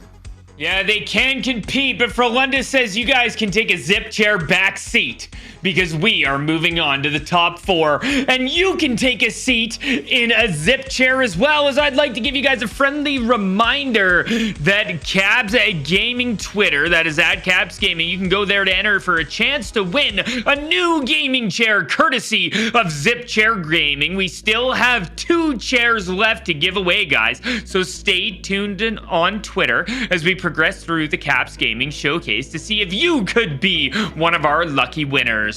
The next winner will be announced this upcoming Wednesday on the Caps Gaming Twitter. That is at Caps Gaming. And Nick, I gotta say, this was probably one of the best of 5 series we've ever seen. Yeah, I'm blown away by the effort on both sides of the ice. Goons stepped up in a big way and almost pulled off the upset against Frolunda. And I know for them, they've been really trying to become an elite team. I think they're right up there. They're really in the top caliber of quality EU talent that we see from that entire division. And just got up against a team that's been there before, that knows what adversity looks like, and just put their heads down and said, you know what, we just gotta get to our game. And they did, and they adapted. Yeah, Brandon says Tom Brady, I say Eki Brady, and you know, that's just so good to see when you have a guy like that who can really calm things down. You have guys like Fleamaker, Patslap, these guys have played together before. You have Timu and Loimu on the back end, and then you have the calm Kape back between the pipes who gets you a shutout when you need it most, and that is crucial. You have teams that have played together before that can keep themselves composed, and a great job by Frolunda to take themselves to the top 4 here tonight. You know what's really interesting about this, if you follow synchronicity like I do and you believe in like fate happening for a certain reason and the long-term storylines of what happens, think about Kape leaving a top quality team and coming to Frolunda, formerly Philadelphia, and starting his run with a new team. And he said in an interview he needed a fresh start. I remember interviewing him when he first left. He needed a fresh start, wanted to believe in a team that he could start taking to the promised land, and he's doing that. Time in and time out, again and again. Kape moving over to Frolunda really elevated that team to the next level, and you have guys like Kape and Patslap and Playmaker that have played together for umpteen hundreds of games. There's a trust and a symbiotic relationship between all those players, and it's just a beautiful thing when you can trust somebody in the back that said, I'm choosing to leave the team to come here to give you guys a shot at victory. I think that says a lot for a team that you believe in, and there's an emotional attachment to teams in the EU that just, it's different than the NA. There's not this like changing of the guard so much that when you have somebody that comes over and says that, I think you put a lot of faith into that player and go, okay, well, let's go ride this thing then. And I think that's what you're seeing now is the product of that work from a year ago. I think that's the difference between EU and NA, where EU is kind of like faith and believe and hope and stick with your people, where NA tends to just be a revolving door of, you know, if you're not going to do the job, we'll find somebody who does. So You know, I really love the EU side of it and how they build and grow on things, and it makes for amazing storylines as well, Nick. We've got ourselves a great one tonight, don't we? Yeah, absolutely. And it tells the story of the dichotomy of the two divisions, which is also interesting because they play in a very different way as a result of their mentality of how they build teams. So we'll have to see what happens, though, now that we have NHL teams signing teams like Isles GT and what we've done with Ducks Gaming and what might be coming in the future. You never know. So that could change a little bit of how they go about putting teams together, maybe with a more macro long-term focus. But nevertheless, tonight, Olympia versus Prodigy. You're not going to want to miss it. Twitch.tv/Capitals. And we have a Scuff Gaming giveaway here tonight along with our promotion for Zip Chair, so you're not going to want to miss it. That's going to do it for us here, though. So on behalf of our partners over at Zip Chair, over at Scuff, over at Leidos, over at Leaguegaming, and of course our friends over at Caps Gaming, my name's Nick DeMeo, aka F5 Penguin, and on behalf of It's King Line, Tegan Blair, and bMaJuH, Brandon Bigsby, we wish you a safe afternoon, a healthy and happy one, and we'll see you back in a couple hours. Take care, everyone. Bye for now.